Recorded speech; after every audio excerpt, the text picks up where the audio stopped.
It's the KQ Morning Show, 92 KQRS. I'm Steve Gorman. This is the KQ Morning Show. Good Monday morning, May 13th. I got a good one for you guys. I haven't shared this with anyone. All right. I thought, I'll come in and I'll just drop this on you and see how we feel as an indicator of the day and, in fact, the week ahead.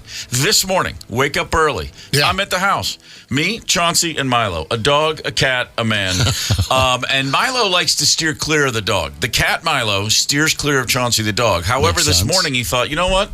I'm just going to hang out in the den and see if the dog will even notice I'm there. It's like the second time in a year he's done this. I've done this in relationships. I see Milo over there. I go over and I'm kind of giving him some scratches, and I go to pick him up which will allow me. And then at that moment, Chauncey notices him and leaps up. Yeah. And Milo, in his quest to get away from the dog, springboards off my head and cuts my eyelid with a claw. My eyelid was bleeding like a spigot an hour and a half ago. I thought you just got into some riffraff out in the parking lot. I was thinking, how do you stop an eyelid from bleeding? It took a while. So anyway, happy Monday. Yeah. Good to see everybody. Right. I don't think I need a stitch. I'm just hoping it doesn't rip open again here during the show. You come fighting into a Monday morning. Off and running. Makes you look tough. You look badass. It's good to have a cat attack. I thought pink eye.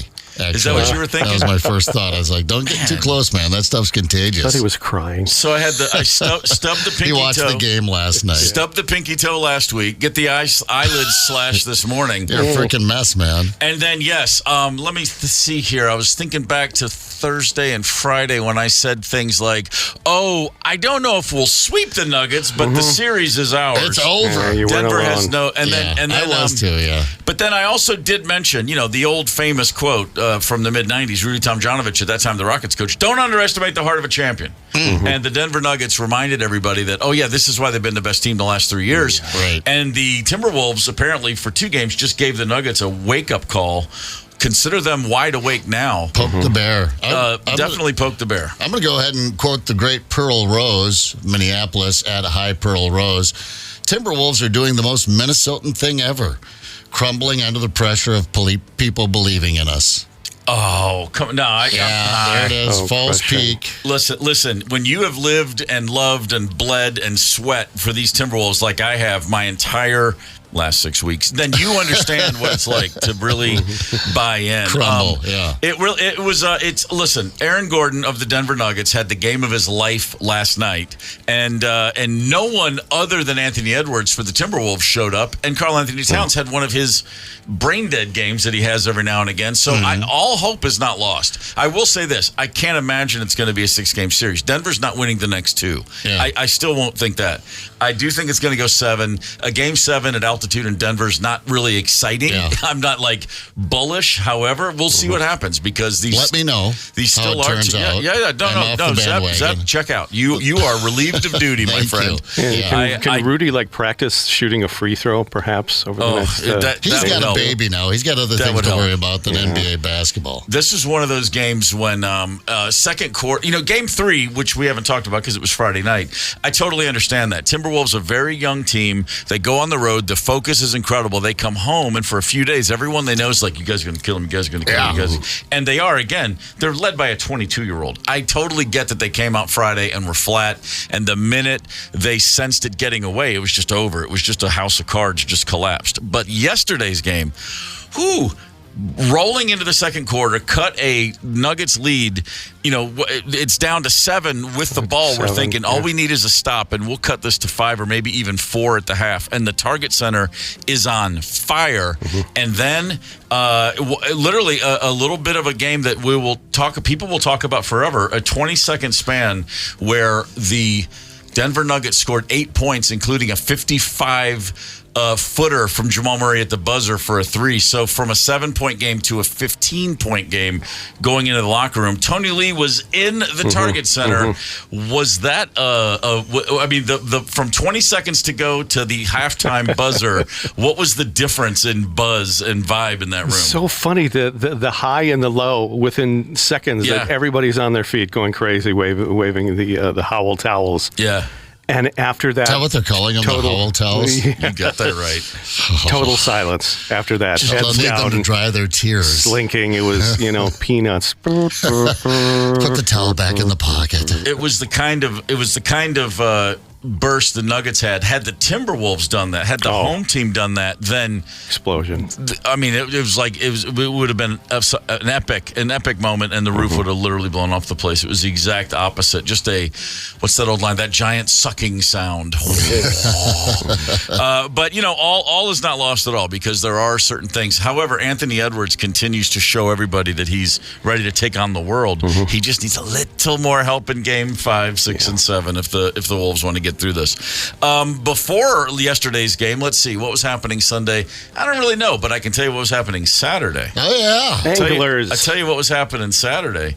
Brian Zepp and I acquitted ourselves very nicely. I mean, Crushed it. When you think outdoorsman, you think of Rugged people. You think of other radio people. broadcasters. people, Yeah, anyone but us. You think of some other folks. But Right. but you know what? We had a awesome experience in Lake City on Saturday. And we posted some photos. I mean, if you want to see a couple guys holding just a couple of whales, I mean, you've never seen walleye like the walleye we were catching, baby. Yeah, you weren't using all of your 6'3" frame with those long arms, though. You kind of had your fish tucked in, I'm really maximizing. His fish was actually larger than mine, but I'm maximizing. I know how to take the fish pick, You got to get your hand right out there, the gill right into the camera, and then lean way back. I did realize later, like, oh, yeah, that's why everyone holds those fish. That's Every photo I've ever exactly seen. why. That's exactly what it is. I saw the exactly why they pics. do that. Cute. How many did you guys actually catch? I don't know, 7 or 8. Our limit was 8, 4 apiece, of course, and I think we got pretty close. 7, maybe. We threw back a bunch. Yeah. We threw back a ton. We Oh, caught yeah. a lot of fish. There was only 7 that we could Keepers, bring. That we could eaters. keep. Did you giggle and wrestle on the boat and just, Have you been fishing before? There's no giggling or I know, wrestling but in it's you fishing. too. That's why I asked. No, there was a beer consumed, maybe a Fulton. I forget what they had on the boat. right. But Jeremiah, let's be honest, we don't catch crap. Nothing happens without Jeremiah Lumen, our fishing guide. Their river Killed it. guides, by the way. He killed it. By the way, Fantastic. Yeah, I think we're going to have him on tomorrow and chit-chat with him a little bit. But Jeremiah's the man. He's doing stuff out there. I'm like, oh. In fact, I even called up Dad. He's like, got some fish here. I saw that on Facebook. I'm like, Dad. And I'm giving him some tips that Jeremiah gave us. And I'm like, we were on board with an angler, watching him do everything. And every once in a while, he'd look at us and go, well, reel it in. Oh, okay, Yeah. Dad. We didn't wrestle or giggle, but we did. Zepp did get on my shoulders, and we reeled in a couple of fish together, like as if it was a chicken fight Nice. against the fish. Well, of So that was fun. Yeah. That was good. That was a good Good time had by all. Lots of fun down there in old Lake Lake City. City. Don't ever build a light rail to Lake City. It's perfect just the way it is. pretty there. It's fantastic.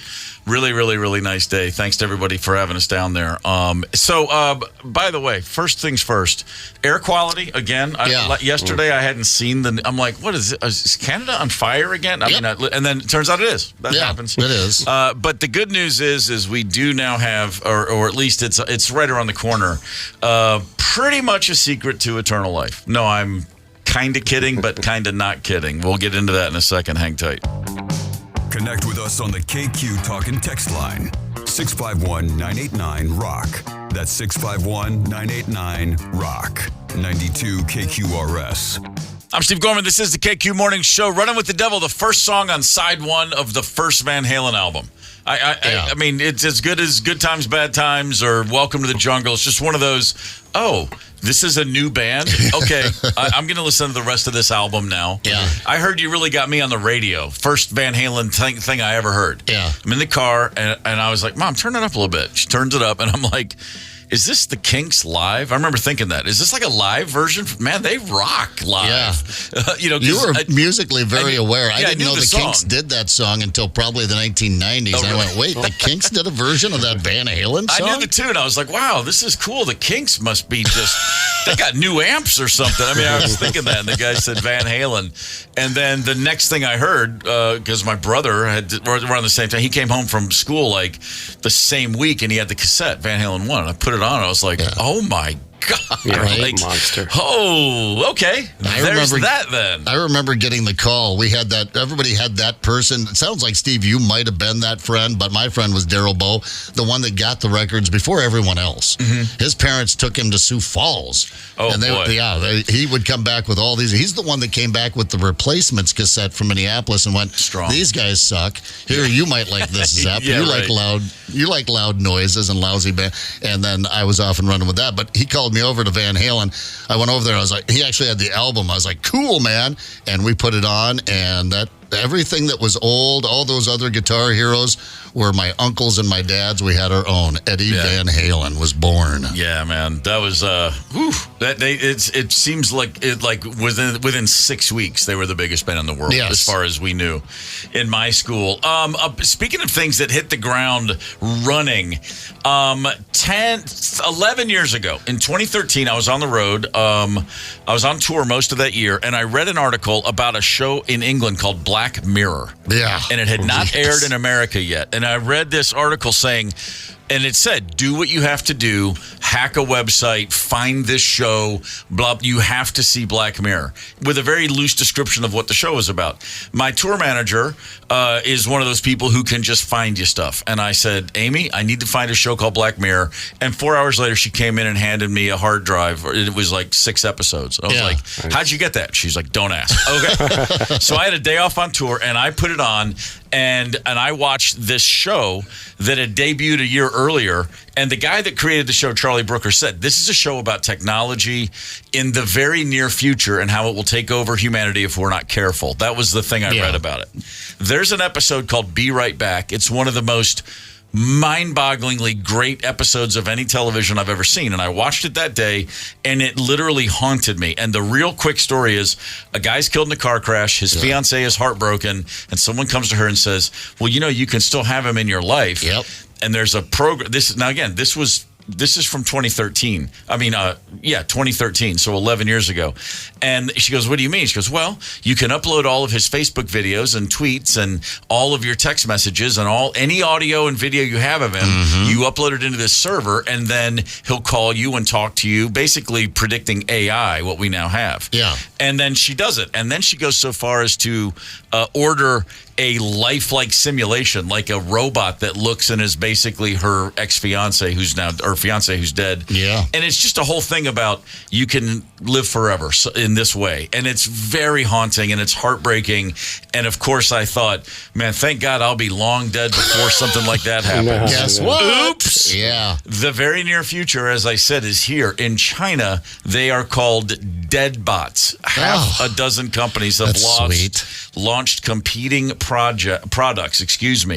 So there is an AI program that allows you to preserve and interact an animated version of a deceased friend or family member. Yeah. Unbelievable. They create deep fakes that function similar to current technology to replicate a living person. It's honest to God. They take photos, videos, audio recordings, text messages. The avatar more closely mimics that person. So now in China, people who have seen friends and family members die are still interacting with them via text messages and voicemails. We've cured grief. Apparently no more grief. So. Yeah, we don't have to go through that anymore. No one will ever die in our lives again. We won't have to go through that horrible human experience, that growth experience, that necessary for a full life experience.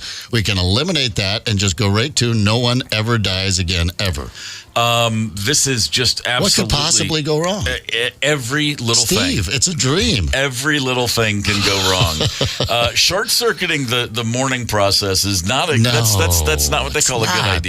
And you know what? Guess what? Guess who would be the first big coward to go, you know what? Hey, we need to go through the grieving process. It's fulfilling a part of life. It's necessary. We need this. And if I lose a loved one, I'd be like, one dead bot, please. Yeah. How much is that going to set me back? If it's somebody I really dig, God forbid it's, could you imagine losing a child? I hate the idea of people having this done that they didn't sign off on.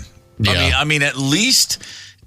I would at least hope that if you're going to get literally, they're called dead bots. I would hope that the person involved was like, yeah, you can dead bot me after I'm gone. What if I give everyone permission to use my dead bot and no one does? I'm like, what are you? No one's going to subscribe to this? Anyone? Mom? That's rough. Dad? I understand the temptation. There's nothing. I mean, grief is its own whole. And there's no plan. There's no circuitry that's ready to handle grief and anything approaching linear, rational thought. We've all been through it, and it is its own. You run your own course every time differently. But this is so terrifying to me. So completely unnatural. I mean, this is like when people used to freak out about test tube babies and stuff, or in vitro fertilization, people still thought it's unnatural. It's unnatural. Well, it's still a sperm and an egg. Yes. You're just helping things that are already in existence. This is completely light years beyond that. I'm fully on board with the no. This is not healthy. AI companies in the States have chatbots that are explicitly designed to provide companionship. It's more about helping people who are lonely, but they're not based on actual people. Yeah. It's a chatbot that's like, hi, my name's Mike. And you're like, hey, Mike, how are you? But it's not actually based on a real person. Do you? Well, that's After a while, the idea. I'm just saying. But it's just a matter of time till it happens. They say if you're from the loneliness epidemic in America, first I didn't know it was an epidemic, but if you're that lonely, I mean, if you're doing it as sort of a lark or this is interesting or isn't this bad, but if you're doing it because you truly need some companionship, you're going to be sucked into an unhealthy relationship, or who knows, maybe it'll be a great relationship. I'm looking at a story this morning where now there are dating apps using AI where you don't have to go on that awkward first date. You just create an avatar of yourself, and it takes your Facebook stuff. It takes your personality. It sucks it out of the internet where you've stored your personality. We all have. It takes it out of that, and it will send your AI version on the date with the other person. And then they go on an online date. And then they report back to you like, yeah, you two are pretty compatible. You had a great first date. Hey guys, just so you know, during the next commercial break, I'm throwing my phone in the toilet. I'm leaving this building. I'm never communicating with another. That's all right. I'm out. I'm tapping out. We've got enough audio on you to create a Steve Gorman for the next 6 generations. I'm just gonna fish till this. That's it. You know what? If you need me, I'm gonna be on a lake somewhere. That's it. I am out. I have no phone, no email. I'm tapping out. Thank you very much. You're not going anywhere. You're in the computer. We've got you. It's time to head west for the Mike Evans Hollywood Report. That's just coming up in a few minutes, so hang tight. Connect with us on the KQ Talk and Text line, 651-989-ROCK. That's 651-989-ROCK. 92 KQRS. I'm Steve Gorman. Good Monday morning, May the 13th. It's time for the Mike Evans Hollywood Report. Hey, good morning, Minneapolis, St. Paul. Good morning, everybody. First things first, hope all the mothers out there had a great Mother's Day yesterday. And this report brought to you by our good friends at Marcus Theaters. And by the way, I got some movie news, some box office news coming up in just a minute. And don't forget, tomorrow, Tuesday, $6 for any movie at any Marcus Theaters. Don't let this one slip by you. Write it down. Try a piece of string around your finger. But don't forget, Tuesday at Marcus Theaters. Well, please bear with me on this first item. It's a personal note. And Steve, you may even know this guy. I've been covering Hollywood for literally decades, and of all the people I've met, by far the nicest, most honest, kindest person was Sam Rubin, the Hollywood reporter with KTLA here in Los Angeles. He also hosted the red carpet telecast of the Oscars. You may have seen him there. Sam Rubin died last Friday of a heart attack at the age of only 64. Great husband, father, reporter, and friend Sam Rubin, may he rest in peace. TV ratings and box office news. Top 5 most watched TV shows last week. Number 5, Young Sheldon. By the way, the finale of Young Sheldon will be on Thursday night. Number 4, ABC News with David Muir. Number 3 from CBS, Tracker. Yes, some of these Tracker shows are good, some not so good. That's just my opinion. Number 2, most watched, the Kentucky Derby post-race show. And number 1 most watched last week was the Kentucky Derby. Box office news, as I predicted on Friday, number 1 movie this past weekend, Kingdom of the Planet of the Apes. It mauled the competition, number 1. And while my favorite movie, Escape from Germany, came in at number 14, please note, Kingdom of the Planet of the Apes was on 4,025 screens, while Escape from Germany, still limited, only 112 screens. So this is fascinating. A couple of hundred people in Boston, New York, and Washington, D.C. flew from the East Coast to Paris, France last week to see Taylor Swift in concert. Now, here's the reason. A really great seat to a Taylor Swift concert in the United States via the scalpers cost $5,000 to $8,000. The same kind of great seat to see Taylor Swift in Paris costs $1,000. An average round-trip ticket from Boston, New York, or D.C. to Paris, you can get them for about $1,000. Add another $1,000 for one night at a hotel, cab, and dinner. Do the math. You want to pay $6,000 to $7,000 to see Taylor in the United States? Or half that, $3,000 to see her in Paris, France, and you get to see Paris, the Eiffel Tower. That's a no-brainer if you have the time. Hey, I'm just the messenger here. Don't get upset with me. But of the 35 Broadway plays currently playing, Suffs, S-U-F-F-S, that's the name of the play, Suffs, which has an all-female and binary cast and has been heavily, heavily publicized for weeks by its producer, Hillary Clinton. Suffs got snuffed, came in dead last place as far as attendance. Hey, have a great day. We'll do it again tomorrow. Mike Evans, see ya. There's your Mike Evans Hollywood Report. As long as we're talking shop, let's look back. How about a history lesson? Steve, what's happening? Oh, I'll tell you what was happening. On this day 30 years ago in 1994, in case anybody was still wondering if Scottie Pippen could step up from Robin level to Batman level and lead the Bulls without Michael Jordan, he emphatically proved no, he cannot. Famously on this day, in a playoff game against the New York Knicks, who were up 2-0, Scottie Pippen sat out the final play of a game because Phil Jackson called a play for Tony Kukoc to take the game-winning shot, not Scottie. They have a timeout. There's 3 or 4 seconds on the clock. I'm sorry, 1.8 seconds on the clock. And Phil Jackson calls a play, goes, okay, we're going to run it around here. You set the pick. Kukoc, you take the shot. And Scottie Pippen literally goes, I'm not taking the shot? No, that's nonsense, man. Doesn't get off the bench. Phil Jackson's like, I'm sorry, what? Kukoc hit the shot. They won the game. Pippen sat there like the complete fraud that he was.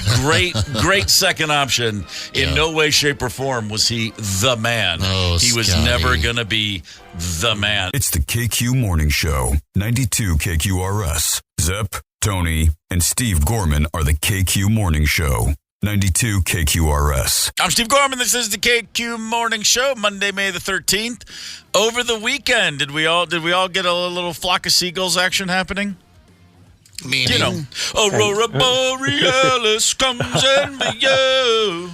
Isn't that Flock of Seagulls singing that song? I think that did you see the is. Northern Lights over the weekend? Did Some. not. Yeah, a little bit. Yeah. You caught some? In the city, you could kind of. It was kind of weak, but your phone would pick it up. I caught a lot of Filter. pictures online of people taking Gorgeous. pictures. I didn't step out for that one. I was happy when I saw folks. Yeah, I saw some people in the cities, friends of mine posting photos. Yeah. You know, and it was like, 3:15 a.m. And I was like, this is perfect. I'm asleep, and then you show pictures of it. I mean, it's. I think it's cool, like when you're in Alaska or up in Glacier National Park. You know, when you're sitting in your backyard in Fridley. Okay, cool. I guess. I saw photos from Alabama. I mean, it was all the people down south seeing the Northern Lights for the first time ever. They were freaking out. Yeah, they're probably committing mass suicides down there and doing all sorts of switching religions. And the first time I ever saw the Aurora Borealis was from a plane. I was flying. I was on a flight over. It was from London to Tokyo. How about that flight? Oh, wow. And going over Russia, you know, in the middle of the night, and just looked out the window, and it was you could see them like all the way down to the ground. It was like 30,000 feet of Northern Lights. It was unbelievable, right? And just sat there for hours, just like. Okay. It's pretty. Cool. It's pretty. It's the coronal mass ejections. This was a Category 4 storm. I know it. First time I saw him, I'd come home from a night of very joyous, hardcore partying, and I didn't know at the time what I was looking at. And I looked up in the sky and just saw the wavy green lights, and I laid on the hood of my car going, I can't believe I'm seeing this. Yes. And I was so relieved the next morning when I found out it was the Northern Lights. Again. I went, probably the end of the world. Yeah, that reminds me. There was another time in Canada, Western Canada, pulled the bus over and got out. And in addition to the Northern Lights, I believe everybody was shrooming. And it was like, what? It is cool. Go figure. So what was it the Tom Hanks had a movie where he lived in an airport for a couple of years? Remember that? What was that? Yeah, I don't know. The last movie I watched of him had a volleyball named Wilson or something, and that was it. I was done with Tom Hanks movies. This one he had a bizarre Eastern European accent, if memory serves. Yeah, I didn't see it, but I know which one you're talking about. Not a great accent guy. The Take the Money and Run movie, the Leo DiCaprio, what's it called? Where he's the check fraud guy, and Tom Hanks is trying to do a Boston accent, which no one should try. Right? No, but he's not super versatile. No. The whole Colonel Tom Parker thing and that creepy. Yeah, he went with that creepy accent for that. Accents aren't Tom Hanks' thing. No, they're not. But yeah, I was just thinking about him living in that airport for a while, which apparently was a true story, because another true story from Michigan, a 34-year-old woman was living not in an airport, but in a Michigan supermarket's rooftop sign. She's not greedy. She doesn't want to be on the inside. Not in the crawl space, not in the produce department. She's not underneath the lobster tank. The rooftop sign. It's a family fare supermarket. So what they have, it's like a 10 or 15-foot hollow peak at the top of the supermarket's roof. And there's a sign placed inside there with a little 3x4 access door behind the sign. So it's got underneath the sign, there's an area, like a big closet amount of space. And apparently, a 34-year-old woman has been living in there for over a year.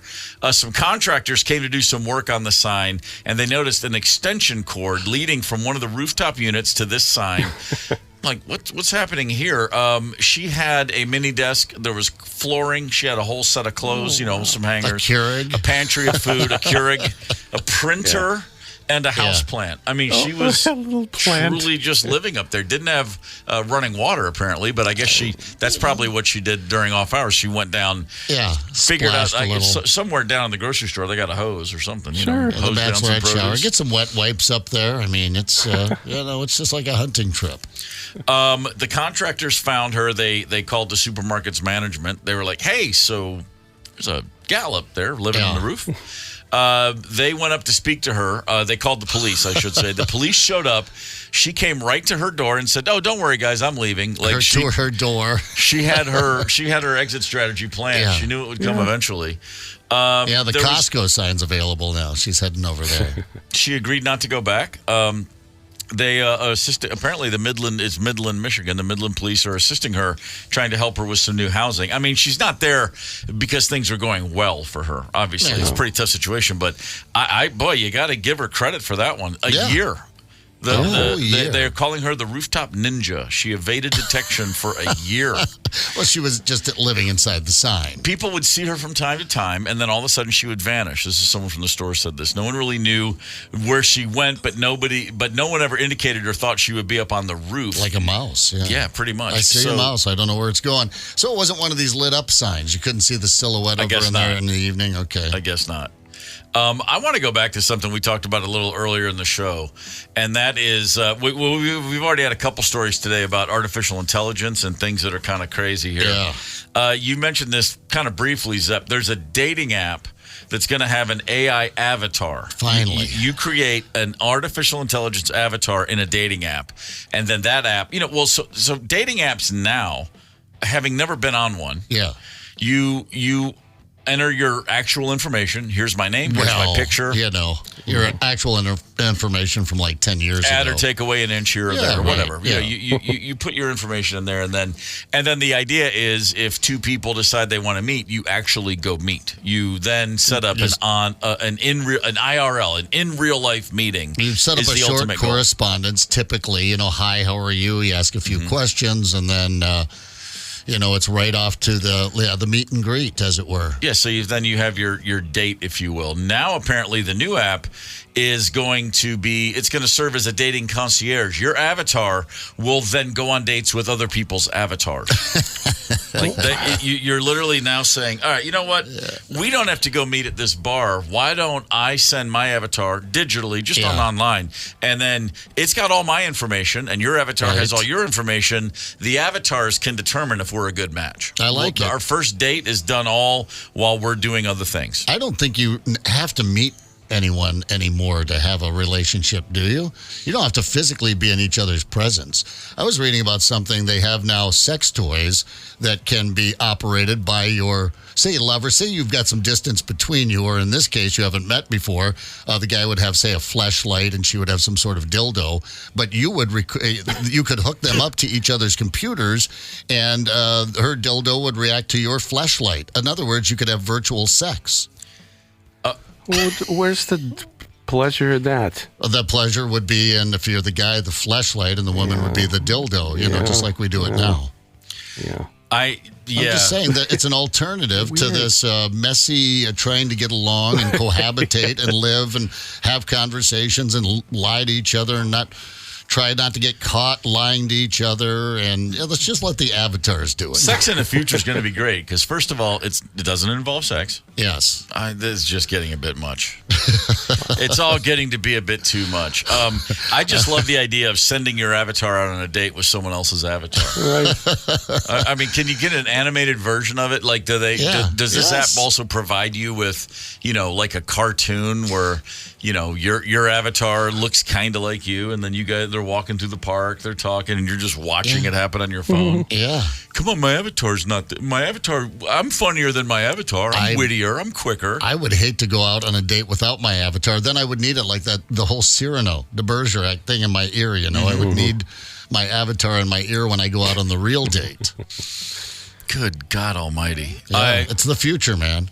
Yeah, no, I'm good. Thanks. I'm good. This is the second time I'm saying it. I'm just going to throw it all away. I'm leaving today. I'm never coming Let's back. recap. No one's ever going to die again because we're going to keep them alive in AI in our lives. You don't have to physically meet anyone and go through that awkwardness of dating anymore. You can have complete relationships online. Yeah, I like it. The future's bright. But what you're referencing, if you're just joining us, there's a thing in China called dead bots. A dead bot. This is something that was in a Black Mirror episode 11 years ago. But now AI produced deep fakes. If someone you love dies, you can upload all the information you have on them, and then a dead bot, a correspondence, you can then text and call and get emails from. AI will create basically like an avatar of someone who's no longer with you that will seem just like that person, and you can continue to have them in your life. It will very, very closely mimic the dead person. Yeah. This is as unhealthy as it gets. I can't see any repercussions to our psyche whatsoever. Only good. There's a Black Mirror episode called Be Right Back where this happens. I saw this episode in 2013, and it was just chilling and haunting. Yeah. But I also saw this episode last year. I was sick, had a few days at home, and I pulled up I was like, oh man, those first Black Mirrors. I haven't seen those in a while. And I'm watching it. And the actress in this episode, her name is Hayley Atwell, British actress. And I'm like, she's so great in this episode. And I was really struck by her when I saw it 10 years ago. I was struck by her again. And I'm like, man, how come she doesn't have a career? And I Google her. She's like in all the Marvel movies. Yeah. She's in Mission Impossible movies. Yeah. She's a giant movie star. And I'm watching it going, I can't believe she never really got any work out of this. Well, you're just not tracking the big franchises. Not really keeping my thumb on the pulse is what that comes down to. No, it's no, she's been in all of those movies. Just Agent Carter, I believe. That's Captain America's girlfriend, and then the Mission Impossibles, and opposite Tom Cruise, doing all that stuff. But there she is in real life. Not cool news involving Steve Buscemi, of course, famously in Fargo and a million other great things. Boardwalk Empire. New York. Funny-looking guy. Brainerd. Yeah, he's a funny-looking guy, Steve Buscemi. A Brooklyn native, a New Yorker. He was walking in Midtown Manhattan the other day, and out of the blue, walking down the sidewalk, a gentleman walked up and just punched him right in the face. That's so weird. Just laid off a haymaker right into his eye, knocked him down. He went to the hospital for treatment, swelling to his face and left eye. The guy took off. The cameras did catch the person. They have a very clear look at who he is, and they've actually identified him, but they haven't found him yet. Just a random. Yeah. He just saw someone walking down the street and smacked them. And I saw that Bethany Frankel, one of the who was on one of those reality stars, Skinny Girl. It's her brand. Yeah, the Skinny Girl. She also was the victim of a random attack, and I saw that and I was like, was it random? Really? I mean, you know, come on. But Buscemi, boy, I saw Buscemi on the subway once in New York. That was a cool thing. I didn't say a word because I had to be cool, but I was like, hey, man, there's Buscemi. That All fits. right. That's the guy you'd see in the subway. There's that guy. I saw him and John Turturro, both Coen brother regulars, you know, in a lot of their work. Seen both those guys on the train. I was like to your point, yeah, that makes perfect sense. He should be on there. Yeah, and I see they got Rick Moranis. I remember when that happened in the last year or two. Oh, right. Rick We have all the guys. Rick Moranis, Steve Buscemi, and Bethany Frankel. You're really going after the tough Hollywood. I mean, do that with Alan Richmond. Is that his name? Yeah, that's Reacher. him. Reacher. Yeah, go take a poke at him walking down the street. Take your chances with the Rick Rock. you sucker punched Rick Moranis. I saw the video of that. It was brutal. Glasses askew. Yeah, what is he like? Honestly, 5 feet tall, and then Bethany Frankel, and then Steve Buscemi, who could probably give you a pretty good fight back when he was a New York firefighter in the day. But he's how old now? Probably 65. He's in his 60s. Yeah. Yeah. Well, you know, what are you going to do? I guess you're not going to go to New York City. Well, I was just there. No one took a punch at me. Well, I mean, you're 6'3", dude. Well, that's true. They're not going after you. That's very true. Might take a swing at me. I'll wear my hockey helmet. So a little later in the show, about 8 o'clock, we've got tickets to give away. That's always cool. We've got a game today. I believe we're going to go with an old classic, Little Kid or Drunk Adult. Why not? Somebody caught up with me over the weekend, and she's like, I love that show. You should call it Tipsy or Toddler. I went, that's very clever. Pretty good. That's not bad. However, we do already have a name for it. I don't know why she thought she had to. But Put it in parentheses. yes, but I like that. And, by the way, thank you. Nice running into you yesterday. Rebranding something people. I mean, there was New Coke for a while. You know, we bought it. Tipsy or Toddler, Little Kid or Drunk Adult. It's Rob coming. Zombie and Alice Cooper tickets will be given away today at about 8 o'clock. But in the meantime, how about this? How about the USPS drag racing? Please tell me it wasn't a mail van. Wait for it. Hang tight. Connect with us on the KQ Talk and Text line. 651-989-ROCK. That's 651-989-ROCK. 92 KQRS. I'm Steve Gorman. This is the KQ Morning Show for Monday, May the 13th. Good morning. If you are just getting out and about, the air quality should be better by this afternoon. We're under alert until about noon today. Yeah. It's the last I saw. The air quality pretty lousy right now in the Twin Cities, throughout the entire state of Minnesota, in fact. The Canadian wildfires. I thought that was a one-off. I thought that was just last year. Didn't realize we had re-signed up for another year of this. Turns out there's a really, really, really big forest up there. It's most of Canada is just thick, dense underbrush, and it's burning. But yeah, this didn't always used to be a problem down here. Usually midsummer, something would catch fire up there out west and blow in. But this is our new normal. Can we say that? I guess so. It certainly got in the way of the Aurora Borealis over the weekend. For some of us anyway, I'm sure. Yeah. Didn't see the Northern Lights myself, but they're still out there apparently. They're saying that was a Category 4 solar storm, by the way. They're saying we could have a Cat 5 coming up here pretty soon. That would be the one back in the late 19th century that knocked out all the telegraph systems in the United States. In fact, telegraph operators reported trying to send telegrams and receiving a shock when they hit the old telegraph. That was a Cat 5. If we get another Cat 5 now, they say it'll be calamity. What? No kidding. Bring the internet right to the ground. Yeah. So that was the one we're experiencing now is a Cat 4, and I guess there was some. Oddly enough, there were anglers out for the fishing opener in Minnesota complaining that their fish finding equipment wasn't working, and that was due to this solar storm. Man, they should have been on our boat because we were fishing. It was working. Yeah, we don't need that fancy gadgetry. We were just jumping in and grabbing them like Jeremiah Johnson out of the river, with our bare hands. When I was a kid, we caught tons of fish with cheese. Oh, yeah. Cheese and as corn. bait. Yeah, absolutely. Yeah. Oh, yeah. We used to use cheese and corn and... Totally works. Anything to not have to go out and dig up. Why don't you boys go dig up some worms? Well, why don't we just grab a block of cheese out of the fridge? I've never heard of cheese fishing. Sure. Before. Yeah, isn't that weird? That's what we had. It's a bait. Wow, I didn't do any fishing as a kid. I used to go crabbing in Maryland. However, we would catch crabs from the Severn River off a dock, and that is you just take a string and you attach it to like a drumstick, a chicken drumstick, and just drop that in the water and just clamp on. And they clamp on, and then you very slowly pull it up, get that net under there, and go home and have yourself a crab fest. So you're trading chicken for crab. Yeah. We're not going to eat the chicken. No. We're going to use it to catch crab. Okay. Well, but you can use the same drumstick many times. Right. They don't. If you're doing it right, it's not like they get a hold of it and eat it. Right. It's not like it's not. If a fish gets the worm, you don't pull the worm back out of the fish. No.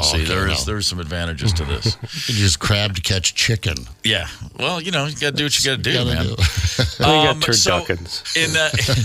In Fremont, Ohio, a police officer pulled over a van doing a little bit of speeding.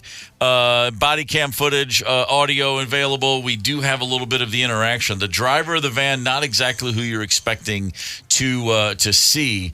Here is some audio. Oh, let's. Is there a reason you're going over 100? I didn't realize that I was going that fast. Yeah.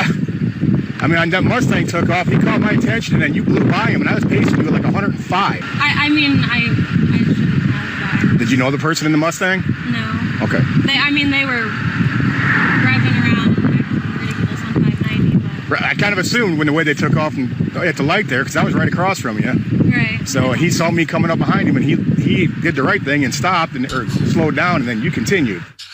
So what you got is a woman's driving a van, a Mustang blasts by her. She's like, I'll keep up with him. And they go off at 100 miles an hour side by side. The cop pulls the van over. Oh, did I mention it's a USPS mail van?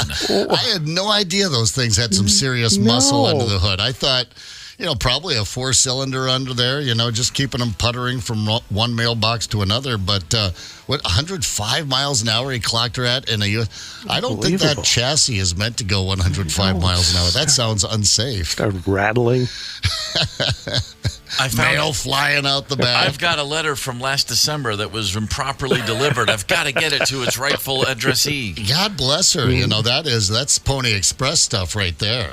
That's old school. The driver is a young woman, 28 years old. She paid a $50 fine for the traffic violation and got a verbal warning for racing. Racing in a USP. But, I mean, seriously, a USPS van. It says USPS all over the damn thing. Yeah. How she's like, I had no idea I was going that fast. Yeah, it said that she caught the Mustang. You were driving a Mustang and you let a USPS van catch you? Shame. Humiliating. I tried to get out of a ticket by saying I was driving in Texas, West Texas, a little town called Van Horn. In a Volvo. I had like a 90s Volvo wagon. This is in 2002. And we had moved out to Los Angeles. And so we had a big dog, a 100-pound dog. And so I did the road trip with the dog. We weren't going to fly her out there. So Rosemary and our toddler, and she's pregnant, they're in LA. I fly back to Baltimore where I park the dog at my brother's house. And then I get in my car and we go Baltimore to LA, like 3-day, me and the dog. Great road trip. Yeah. And I get yanked over in Texas, and the guy comes up and he goes, I clocked you at 97 miles per hour. Now, this is on a straightaway that's just, I mean, it's hundreds of miles. Yeah. You get west of Dallas, and then it's like, it says El Paso, 580 miles. It's you're out west. It's like Montana. You're just going to be there forever. Down.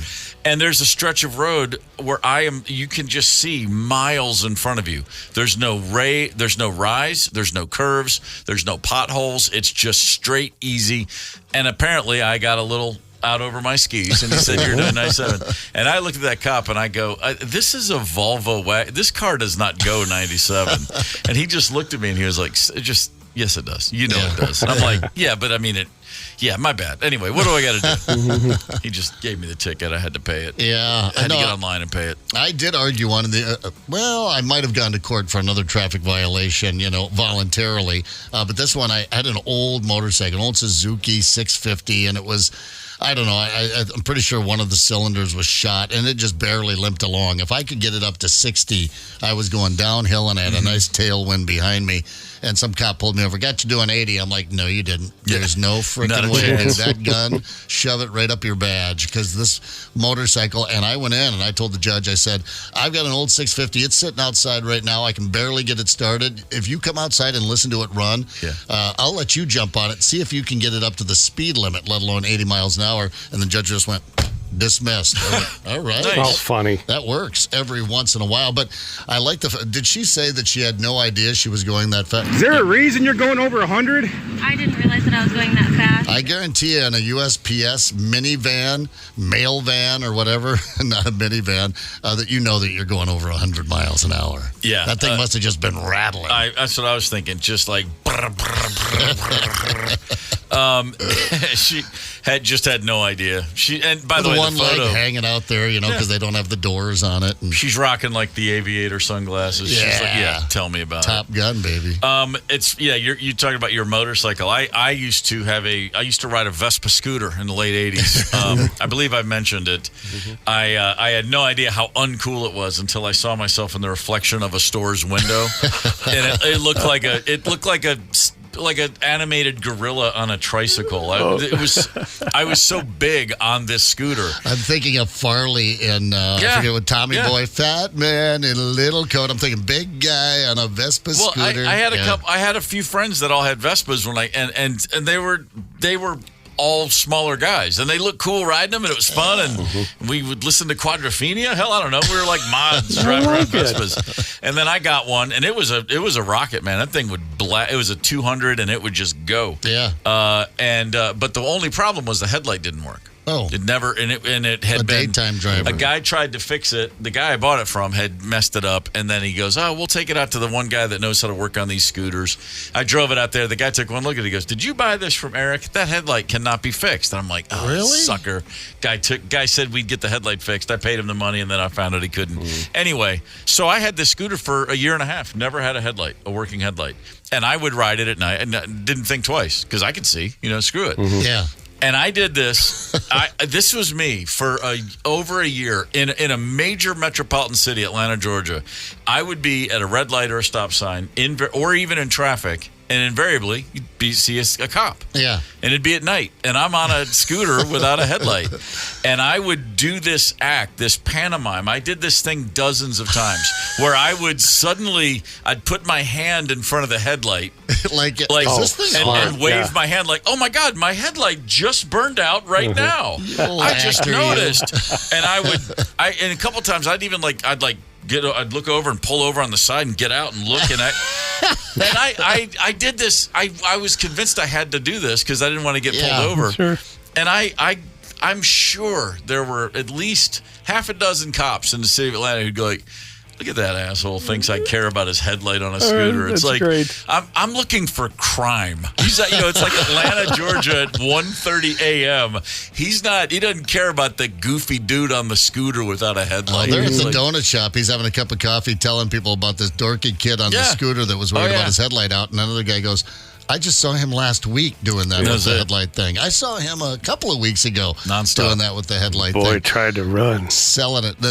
Just never once. You could have got like a headlamp, maybe one of those headlamps you wear. That would have been a good idea. A nice minor hat or something. Never a single interaction with a cop while on that scooter. Whatever, you're a scooter. You're just going to kill yourself. It's not like you're going to plow into a family of 5 with a scooter and hurt someone. I upgraded from the scooter to a Dodge Dart that a guy gave me. If you want to know what kind of shape that car was in.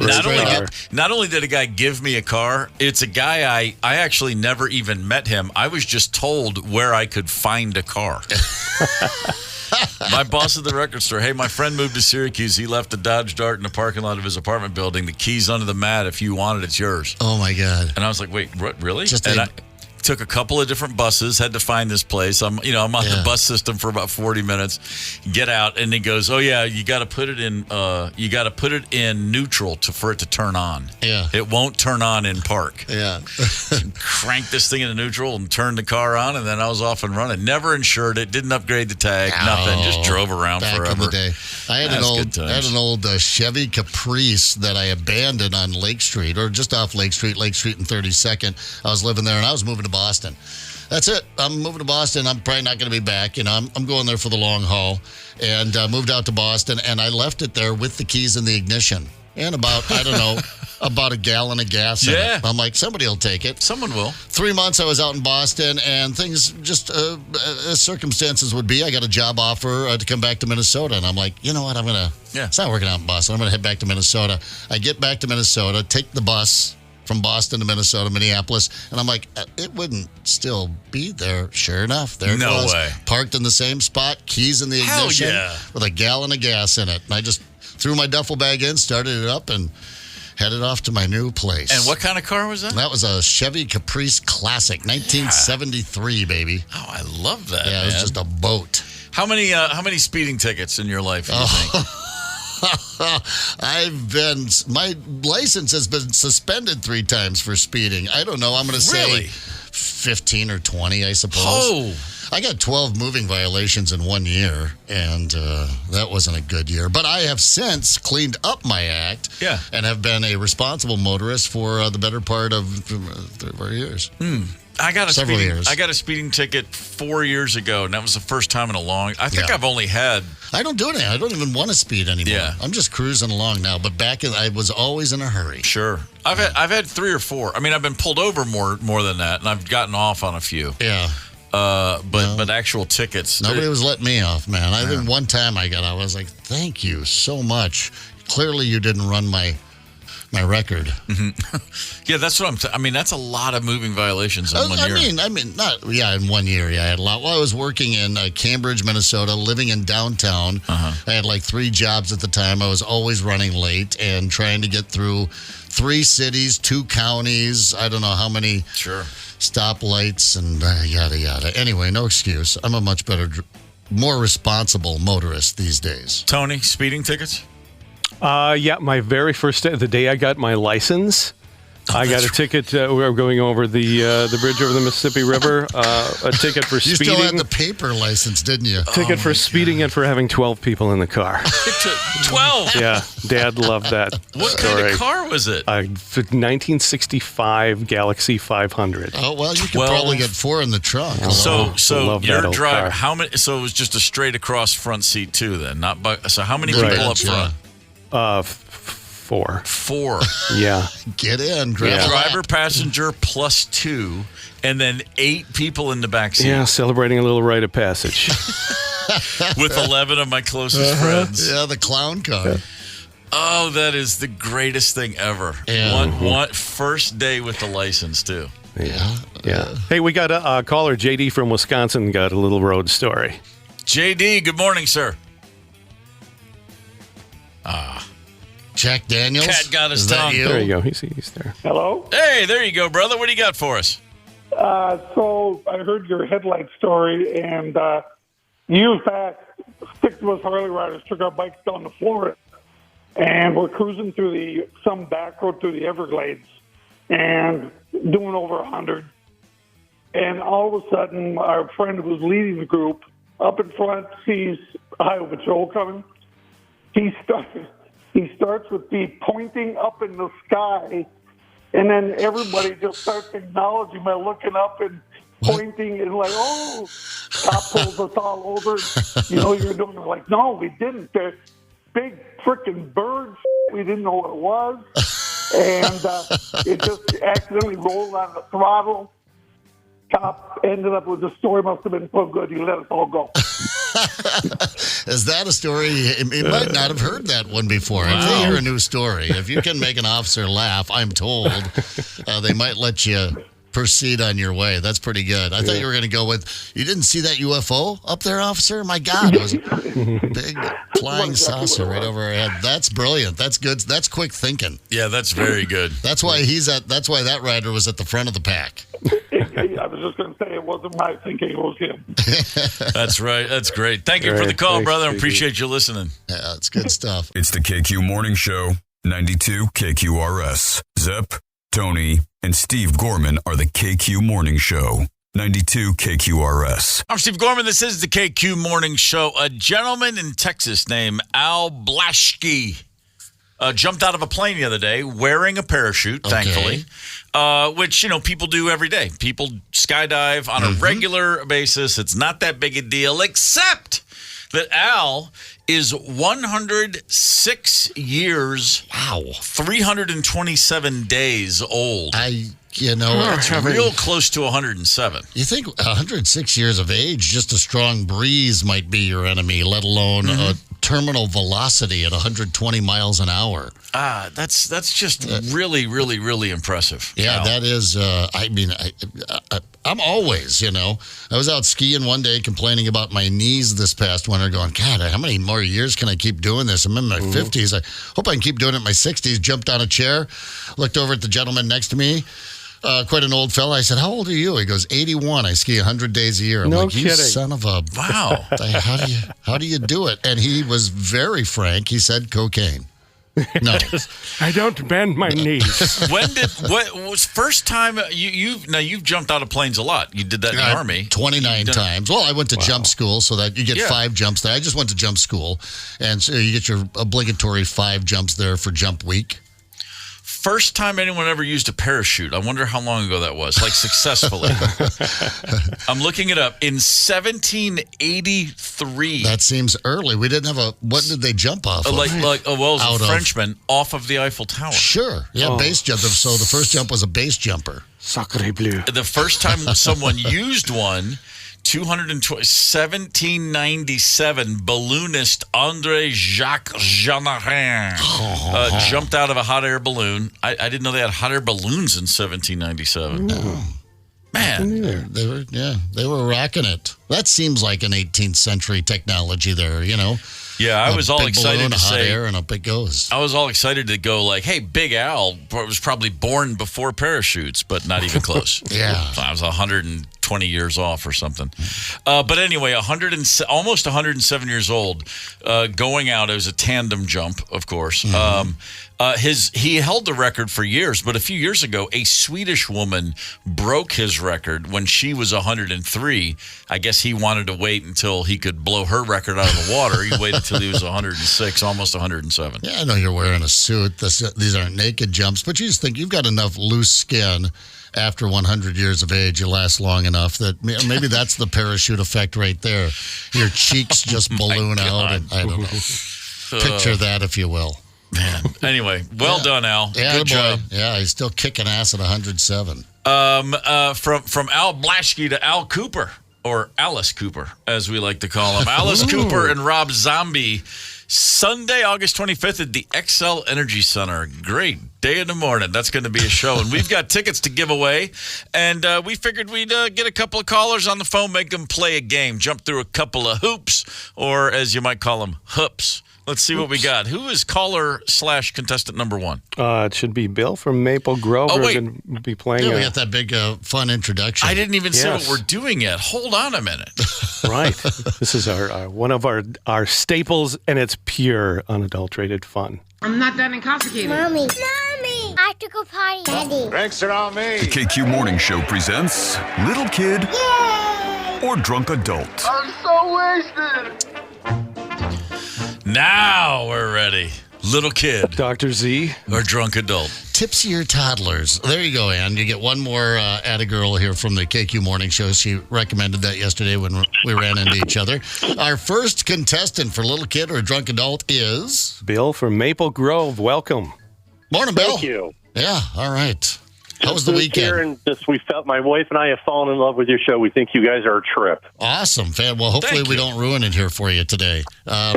We know you've been a little kid, Bill. Have you been a drunk adult in your life? Not recently. I'm not allowed to drink because it could kill me. But my wife, on the other hand, I've been around her, and that's why she married me. I'm her designated driver. Nice. Wow, she's got it figured out. All right, Bill. This might be your wife. We don't even know if her name's Stacy. Stacy, with your first scenario here, was she a little kid or was she a drunk adult when this happened? I put all my clothes on backwards and walked around thinking I looked good. All right, put her clothes on backwards, walking around thinking she looked good. Was she drunk or just a little kid? I'm going to go drunk. I was a little kid. I saw a rap group do it, So when I was at school that day, I went to the bathroom and switched my clothes so that everything was on backwards and was walking around thinking I looked awesome. But I got heckled so much that it totally disrupted the class.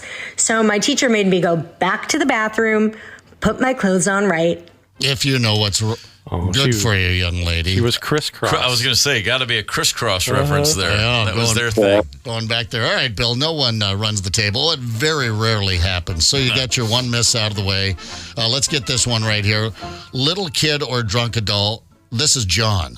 So I peed on my dad's stamp collection. Oh, boy. I ruined everything, and when I did it, it was about 10 grand worth of stamps. About 10 grand worth of stamps John peed on his dad's stamp collection. Pee, urine, and stamps don't mix. But, Bill, was he a little kid or was he a drunk adult?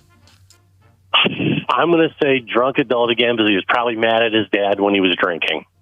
I was a kid. I was 6 or 7, somewhere in that neighborhood. I was old enough to know better, and weirdly enough, after I peed on everything, we got a lot closer. So I guess it was good in the long run. Got that, that pesky stamp collection out of the way so Dad could focus on what was important, his son. All right. Hey, Bill, you can't go thinking with a little kid or drunk adult. You're trying to apply some logic here, I've never thought of urine as the family elixir that brings us together. But the other thing I did is I told your producer, you were talking about the car thing. I was 17, taking my brother to a ski trip, got pulled over for high beaming a cop. As I look in the glove compartment for the information, my dad's gun drops down. Oh, my gosh. And Were you a little kid or a drunk adult? I'm telling you, my dad's license, and then the cop asked me the best question I ever heard. Is it loaded? And I looked at him and said, "Officer, it probably is, but I'm not picking it up to find out." Yeah, good answer. That is a good answer.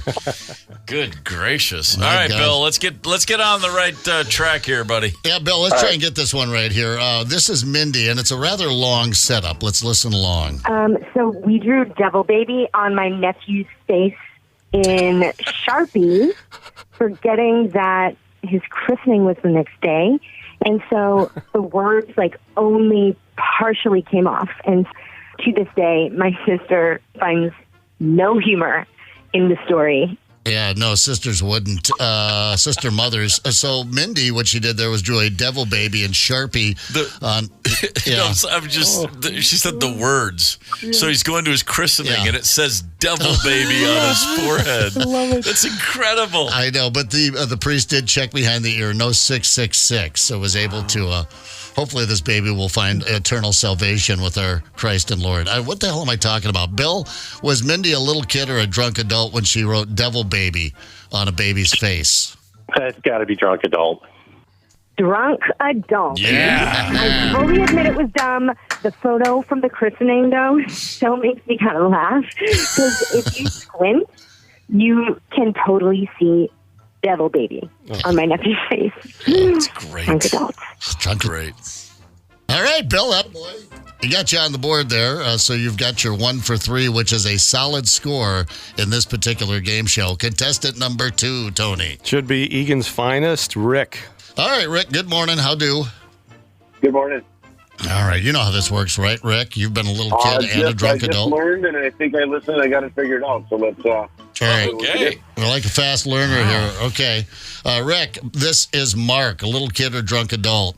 Stole a tractor and drove it to Walmart to buy more donuts for my friends. All right, he stole a tractor. He is the ultimate friend. He stole a tractor, drove it to Walmart to steal more donuts or to get more donuts for his friends. Little kid or drunk adult. That's a good one. I'm going to go drunk adult. A little kid. I grew up in a small town, and there were frequently several tractors at all times in the Super Walmart parking lot.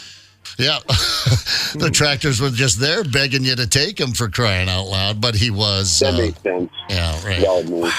Well, that's all right. I mean, you're competing against 1 for 3, so you got to get 1 for the tie, 2 for the win. Here's where you get healthy right here with Sarah, little kid or drunk adult. I was kicked out of a Burger King for pooping on the floor. Oh, kicked out of a Burger King for pooping on the floor, but as an innocent little kid or a pathetic drunk adult?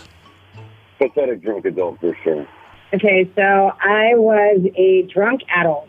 I was Sure, overserved earlier in the day. I had about 5 mud slides at TGI Fridays, and we ended up at Burger King for some reason where I was caught doing number 2 near their back door. I don't remember any of it. The mudslide caused a mudslide at Burger King. And by the way, you weren't overserved. You over-ordered. Irresponsibly overserved. All right, Rick. Hey, we have ourselves a tie for the win. Rick, this is Amanda, little kid or drunk adult. I cut my gums after I tried brushing my teeth with a comb. Tried brushing her teeth with a comb and cut her gums. Was she a little kid or a drunk adult? Oh, that's a toughie. I'm going to go with that little kid. I was a little kid. When I got tired, I would just turn into a zombie. I would sleepwalk, too. My parents found me brushing my teeth with a comb covered in toothpaste.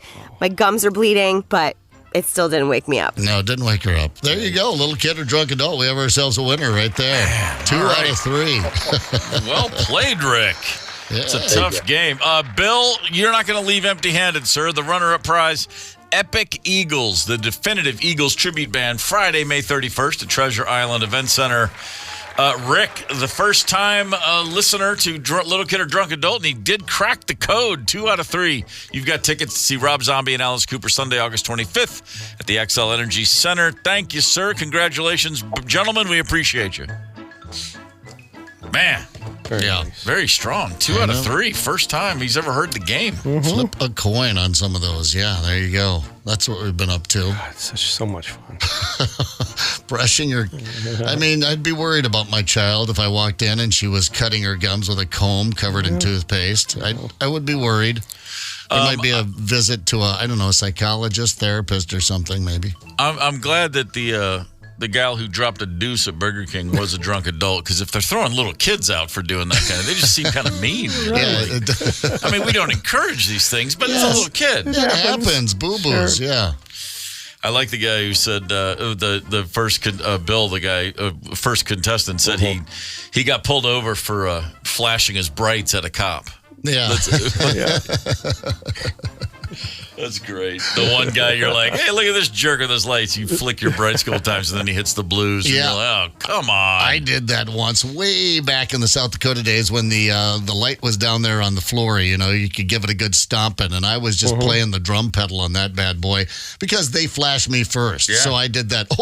I had my brights on, total jerk wad there, and so I give it like 5-6 good clicks as he goes by, and as he goes by, he must have been on his way to a more serious crime because he just turned on the lights for a second. And I went, but he didn't make the U-turn. Thank goodness. The bright lights on the floorboard. Remember that as well. And it used to always be, how many times could you it was always a speed test to me. Like, you try to flick it as fast as you could. Yeah, strobe. And we always did that with the horn too. We had a Vista Cruiser station wagon. My brother had one when we were in college, and it had a really, the horn, the right there in the middle of the steering wheel, you could get a good you could just really tap it. You didn't have to hit it really hard, and you could go multiple, really quickly.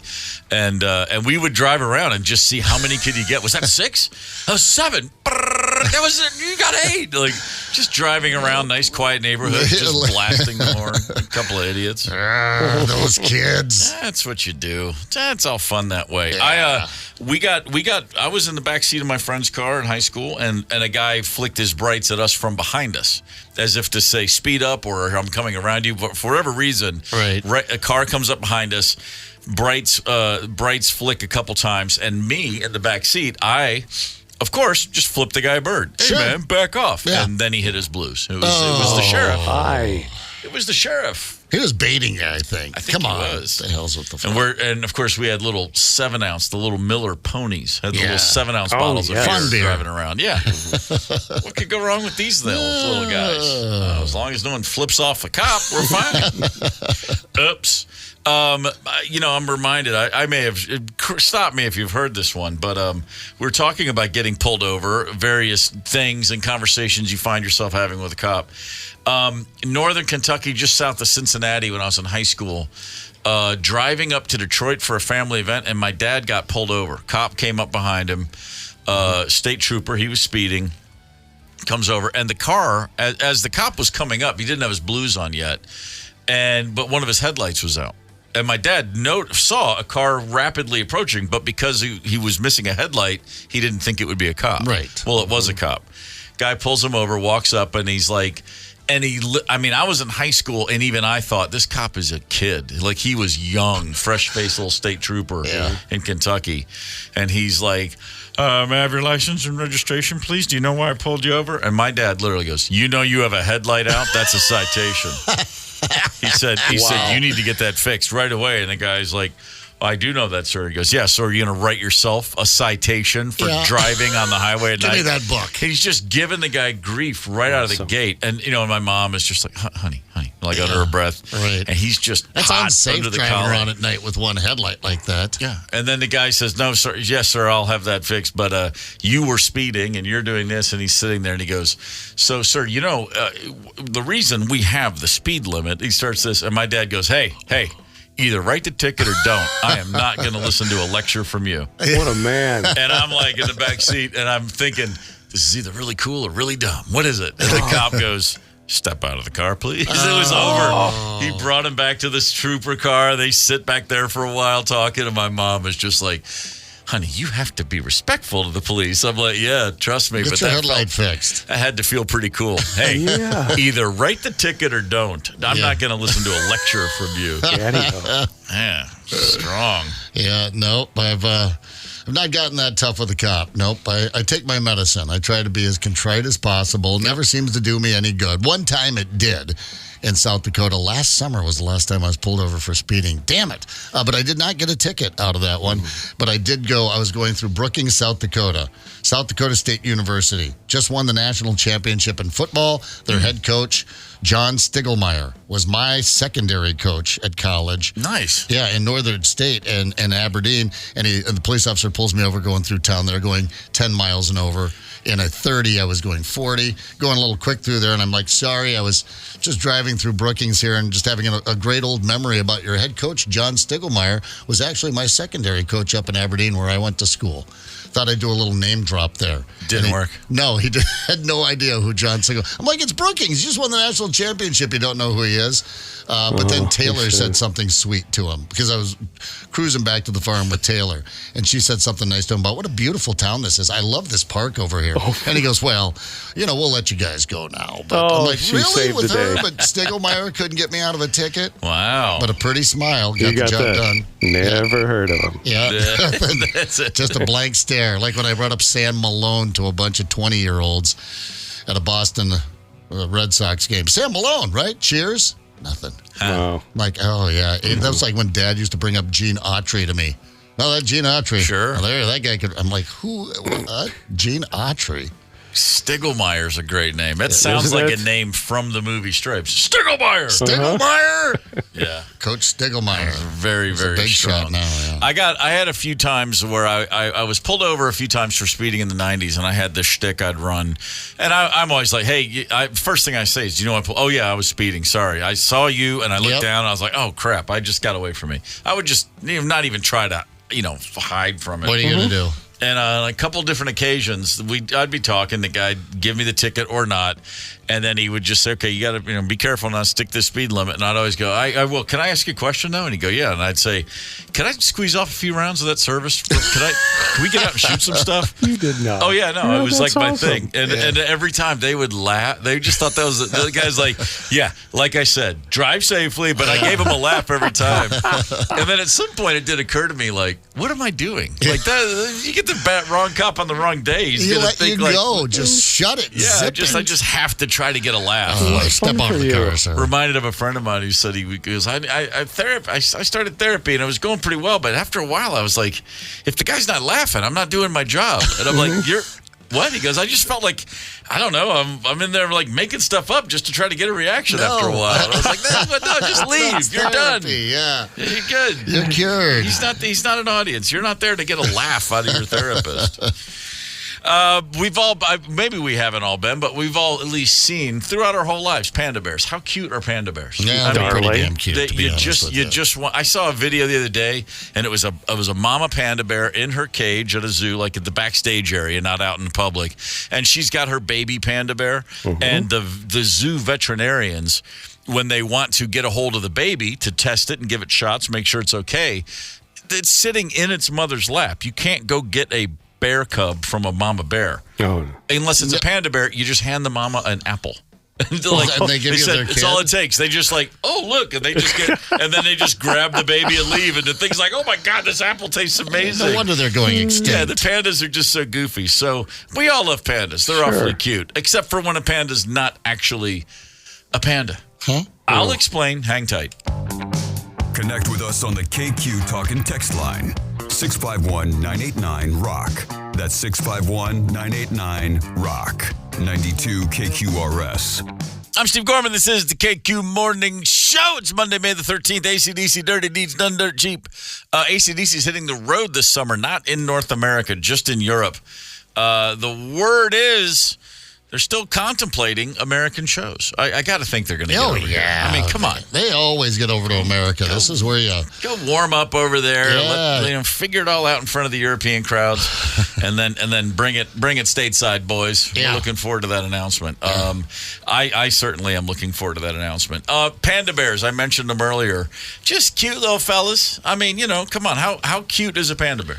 I mean, they're pretty damn cute. You got to be honest. I mean, they've got that whole black and white thing going for them, and they're just a big old teddy bear, right? And they don't, like the bears we have in the States. Your black bears, your brown bears. They're not fun. They're not cuddly. No, they just want to rip your heads off. We had the story last week about the guy that got into the car accident and survived that, only to be pulled out of his car by a vicious bear and mauled to death. Yeah. But pandas, no, man, they're not like that. They're cool. They're just like, can we just hang out and we'll hold on to your leg and we're just they're like built for memes. Yeah. Like pandas are just nature's way of just going. Aww. Yeah. Remember South Park? They had sexual harassment panda. Oh, really? Come in and teach the kids about sexual harassment. Sexual harassment panda. Of course. There is a zoo in China that is a little bit of hot water right now because they don't have panda bears on display, but they do have what they're calling panda dogs. Panda dogs. They look like they're just small pandas. Actually, what they are is chow dogs dyed to look like pandas. The chow kind of does look like a panda. Wait, are they trying to? They're trying to tell people that these are actual panda cubs? No, they're not. They're saying, no, we have panda dogs on display, and they say panda dogs, but they don't explain what that is. I guarantee you half the people going to a zoo are like, I've never heard of a panda dog. Let's go check it out. And a lot of people they're under a lot of fire, like I said, because they're dyeing dogs, and then they're putting hair dye in there. And dog advocates, if you will, people are saying, yeah, it's not like people hair. Like it's not the same way. Dogs have different skin. They have different requirements. They have different vulnerabilities. Fragile skin, naturally thick coat makes them susceptible to skin diseases, and the dyeing is not good for them. All right. And by the way, hardly the first time. This is something that people have been doing off and on over years. You get your chow chow dog, and you just go to town. Make that thing look like a panda. And, I'm looking at pictures right now. All right, yeah. That's adorable. I'm sorry. It is. They are. It's worth the dye job. It's worth the, an early deaths from terrible tumors they receive from the hair dye. As long as we can go, oh. Yeah. Besides, you don't want them to get too old. Once they get older, then they just, look like a alcoholic panda. You don't want it around. All pandas look alcoholic. They're just goofy as hell. Like you just watch videos of zookeepers with panda bears. They're just silly. Let's be honest. They got poor balance. They fall down off everything they climb on. They're great. They just they probably wouldn't be making it out in the bamboo fields if it wasn't for us yanking them into zoos. That's a pretty good point right there. Yeah. Man, I went to the zoo here, the Minneapolis Zoo last year. Yeah, and it was okay. I guess it's something about your age. At some point, I find myself going like, let them go. Just let all the animals go. This isn't cool. Let them go. Yeah. But maybe that's just me. But then, if they had pandas, I'd probably go right Yeah, there. they do go I'm a above and sucker for a beyond at panda. the Minnesota Zoo. I will give them that. I mean, trying to create the habitat. Yeah. And It's good nice. environment and all that good jazz. Oh, it's nice. Yeah. If Good you're concert series out there. a great concert series. It's a cool venue. Played it once. Yes. Yeah, it was great. Yeah. The 72 minutes we played was fantastic. Nothing like another story of another band fight. Hey, if you're a big baseball fan, check this out. There is a signed jersey worn during the final season of Mickey Mantle's career, a number 7 road jersey from 1968 that is going up on auction. They're expecting at least $3 million God almighty, for a just Mickey for- Mantle jersey. You got to believe there's a few jerseys out there floating around from the Mick. 3 million smackers for one jersey? I guess because he signed it, maybe All right. that's the thing. But that's a lot. Yeah. $3 million for a jersey that's made of wool and probably doesn't feel good. It's hot and it probably smells like alcohol sweat. Oh, he was trying to- sweating out the beer. Yeah, of course. That was his thing. Oh, well, he hit the cycle in this one, I see. Hit a single, double, triple, and a home run in the day he wore this in a single game on July 23rd. All right. Well, that changes it. Oh, so Yeah. they know the specific date he hit for the cycle. Okay. It says the Mick was wearing this thing when he hit a single, double, triple, and a home run in a single game on July 23rd. The home run was extra special because, according to legend, it traveled 465 feet. Well, then hell, I'll go 3.1 million for it. Yeah. All right. They're saying, that could go down as one of the most expensive in Yankee history once it's all said and sold. Speaking of, I said, the zoo. My thoughts on zoos. A lot of things change as you get older. You learn. You have some experience. You put things into a different context.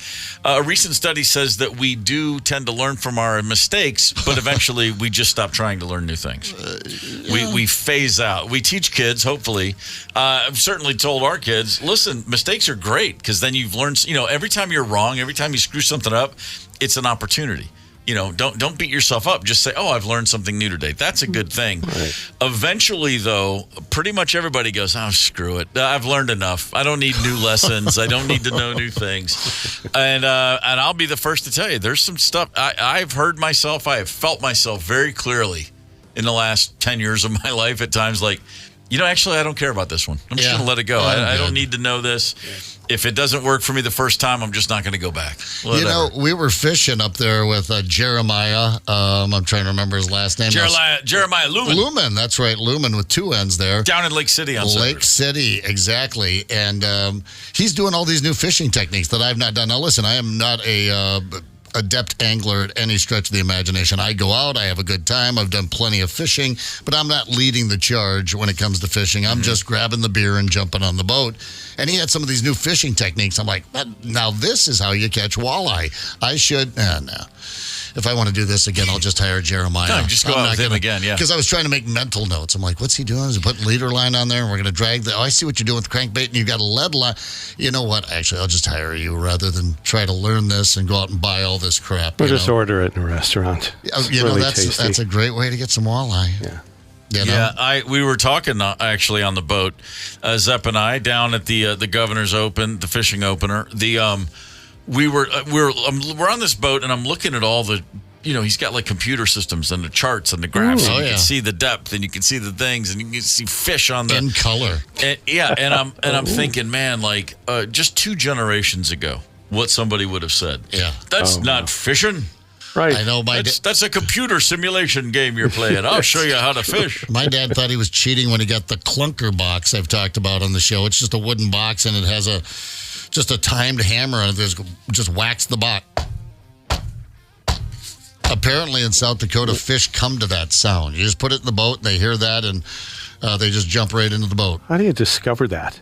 I don't know. It's had to be tapping away and they start coming. And didn't catch one damn fish that day, by the way. Not one damn fish. But I was like, maybe you should get the electronics, Dad. He's like, I don't need the electronics. That's ridiculous. I've got turn on the box. Okay. Turn on the box. Yeah, all right, Dad. I hadn't been on a boat in a while, just in a few years probably, and I you forget just what it feels like. Yeah, like a little motion there. Just a little bit of motion. But I mean, just the, speeding up, slowing down, the way boats move. Just the it takes 2 seconds to remind yourself. But, it was just that thing. I was like, because when we took off to, we leave the dock, you're going really slow. And then all of a sudden he just hits it. Whoa. And then you're just racing across Lake Pepin. Skipping. It was just badass. Hammer down, yeah. Yeah, boating, man. This is great. And I got excited about it. But I was thinking about it, like, wait, I don't think I've ever operated a boat. I've never been behind the wheel. If I have, it was just for a few seconds, just grab the wheel for a sec, but I didn't really need to. But I've never driven.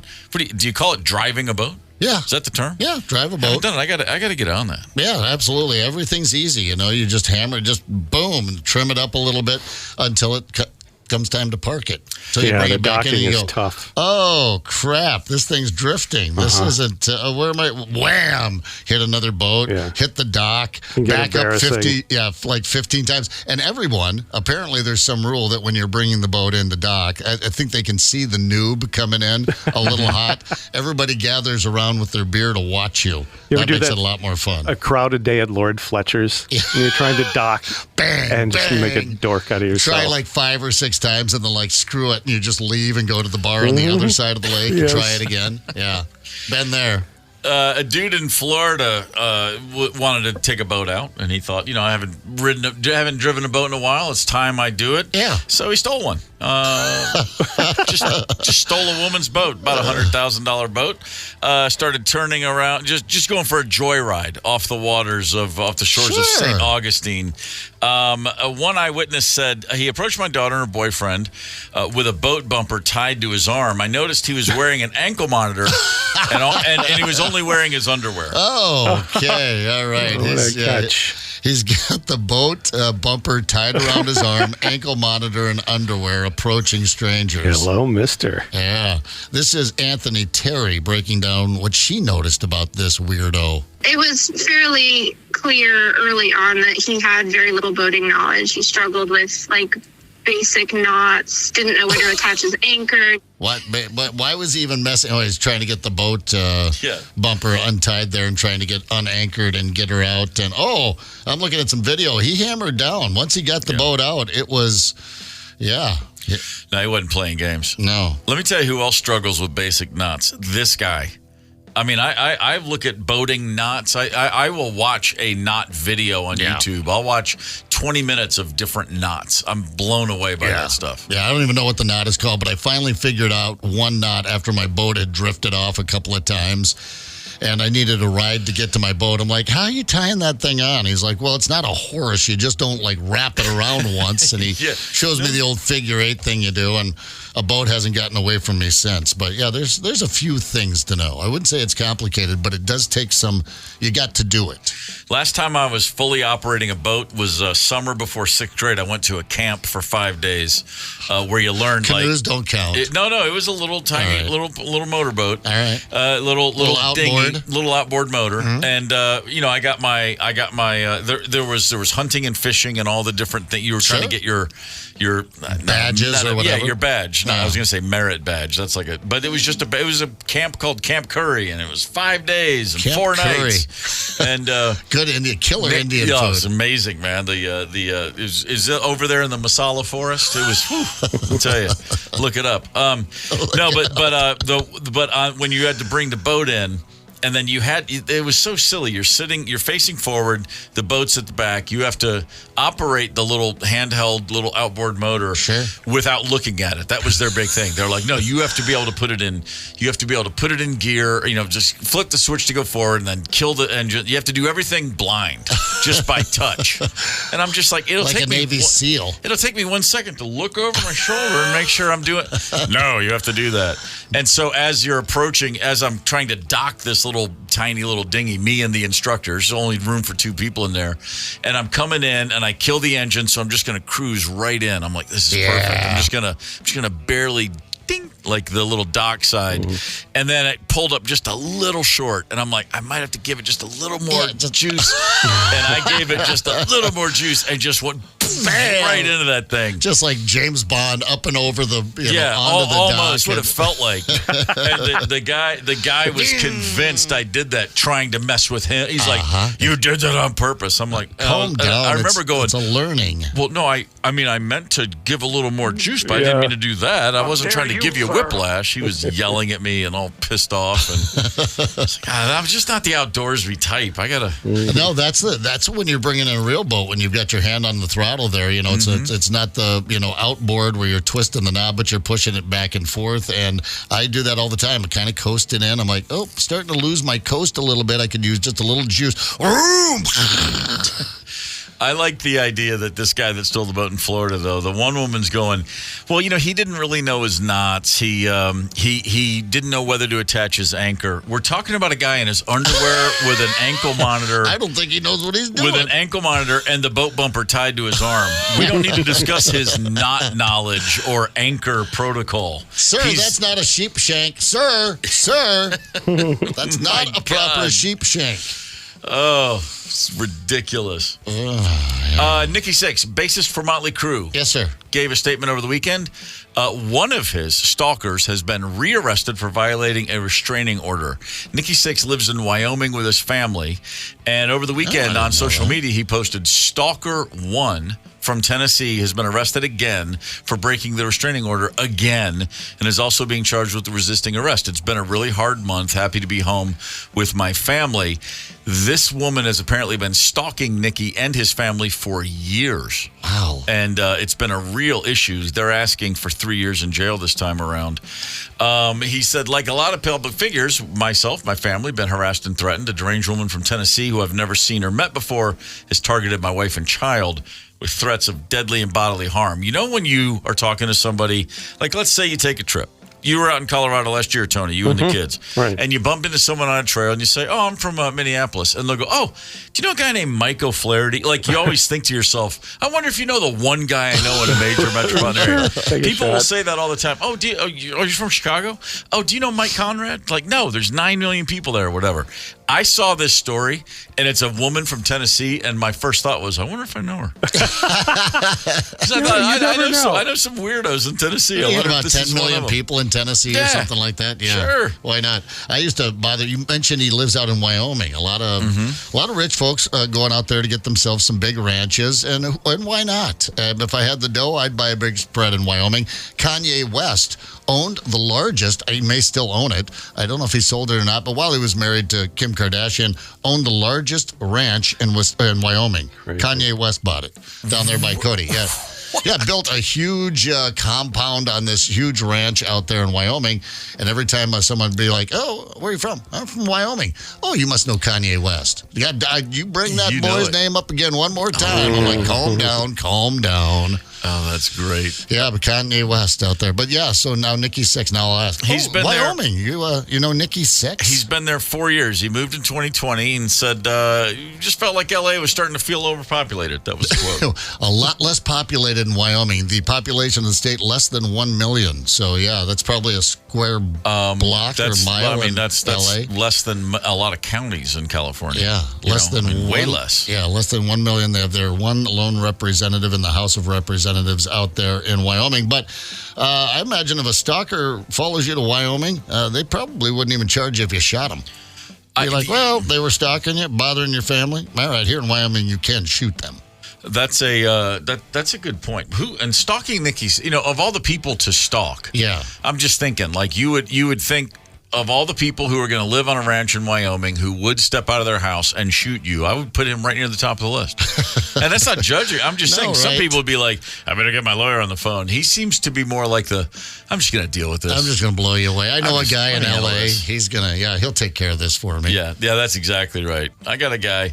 His name's, you know what? You don't worry about his name. You don't worry about it. He doesn't even have a name. If you're into, we're all trying to watch we're all trying to be healthy as we age. Yeah, and you hear people and it's like, hey, yeah. fruits and vegetables, man, fruits and vegetables. Yep. A lot of juices. You want to start juicing a little bit. I make vegetable juices. I don't do a lot of fruit juices, but I love a good green vegetable juice. A little spinach, celery, throw some cucumber in there. Yeah. Maybe add a little bit of a beet for a little something crazy. Go out there off the edge. But I enjoy a good green juice. Okay. Yeah. It looks good. You ever have carrot juice?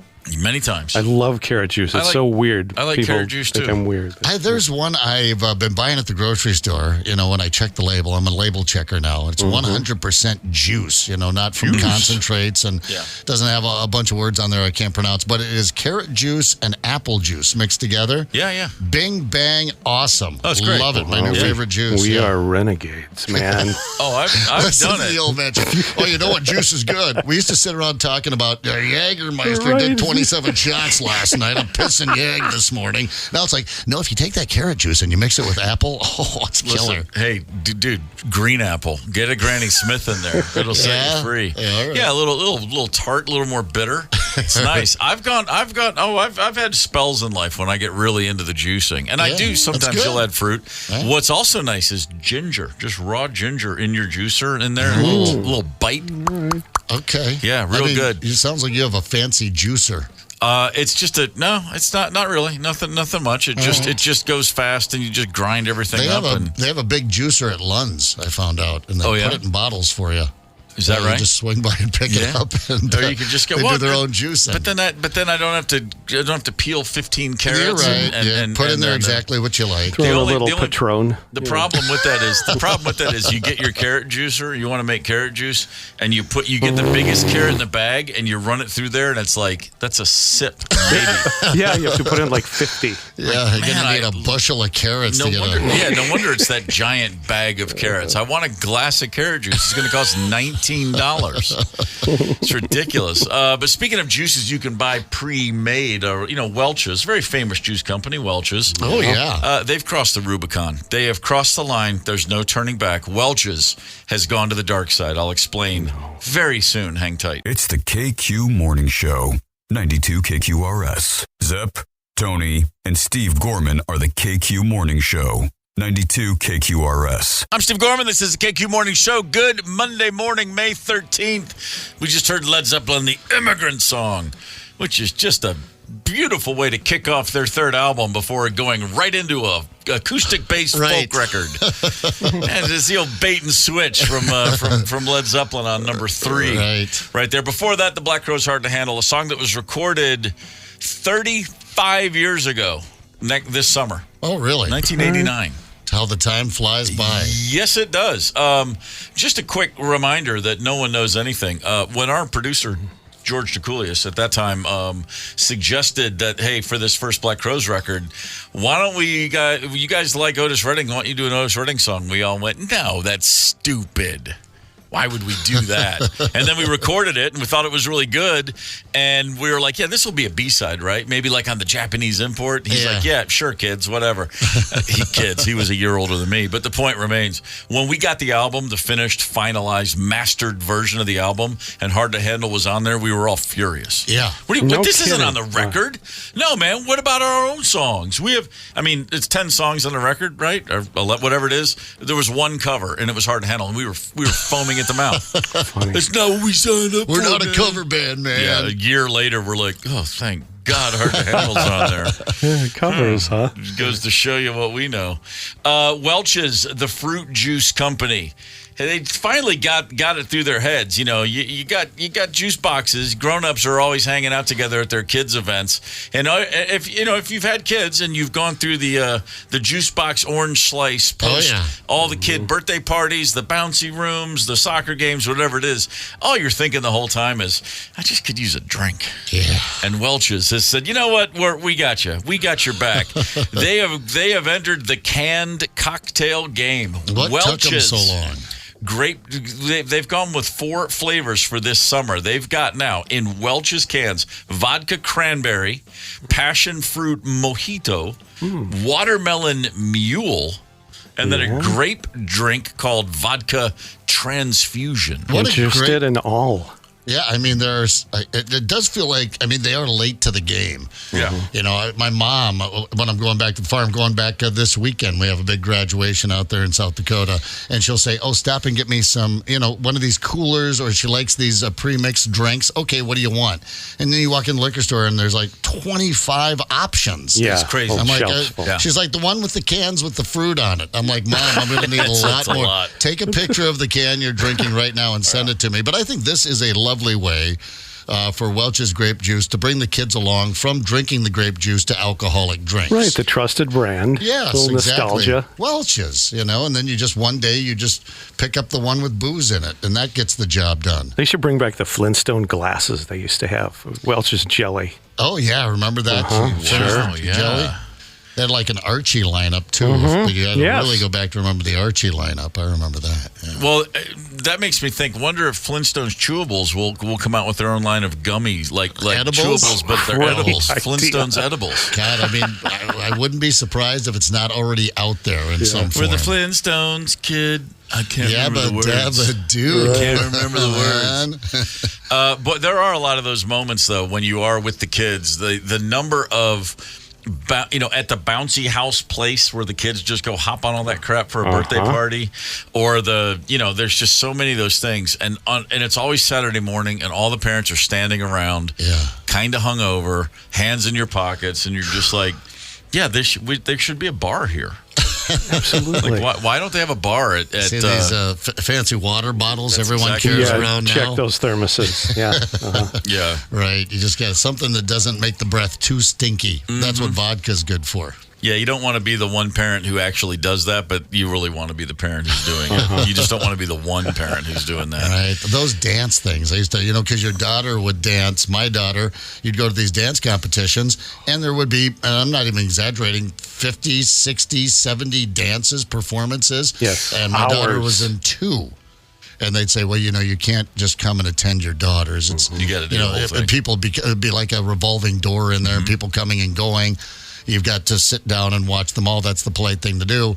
And that's where the water bottle filled with about half vodka and about half OJ, whatever, grapefruit juice was a go-to for me. That'll get you all the way through 70 dances. Yeah, I had a grapefruit and gin phase for a while. The old Greyhound. Oh yeah, the Greyhound, does the job. That man. certainly does. There's a big trend right now on TikTok. A lot of younger drinkers have now discovered for the first time, and it's going around, that apple juice mixes well with tequila, in that it really cuts the flavor of the tequila. Like you can add tequila to apple juice, and you feel like you're just drinking apple juice. Yeah. And younger folks on TikTok are just now discovering that. Welcome and to of the course, party. just got to say, guys, that's not necessarily good news. It's like I it's can like drink when so much more of this tequila than I could before. It's like you go, remember the high school party when someone has a trash can full of pure grain alcohol and grape juice? It's just some sort of hooch. Yeah. And you're like, I don't even taste the alcohol. Awesome. This is great. So I'll just drink 64 ounces of this. Let me get a big gulp and dip it in there. and then everyone's just throwing up 30 minutes later. Yeah. Yeah. Someone's smacking their head into the tree. Yeah. You know what I'm doing. Yeah, it's cool. It's true. The alcohol, the apple juice cuts that tequila, but you want to taste the tequila. Yeah, That's love what I'm the saying. taste of good tequila. Yeah, if you're buying the Schwill, the old plastic bottle stuff, then load it up with your apple juice.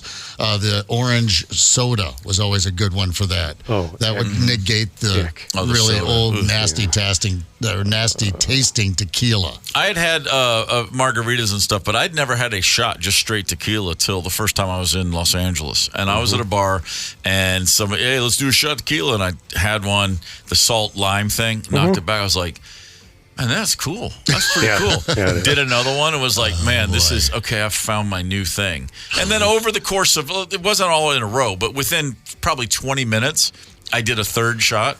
And after the third one, I kid you not, this is so completely out of character.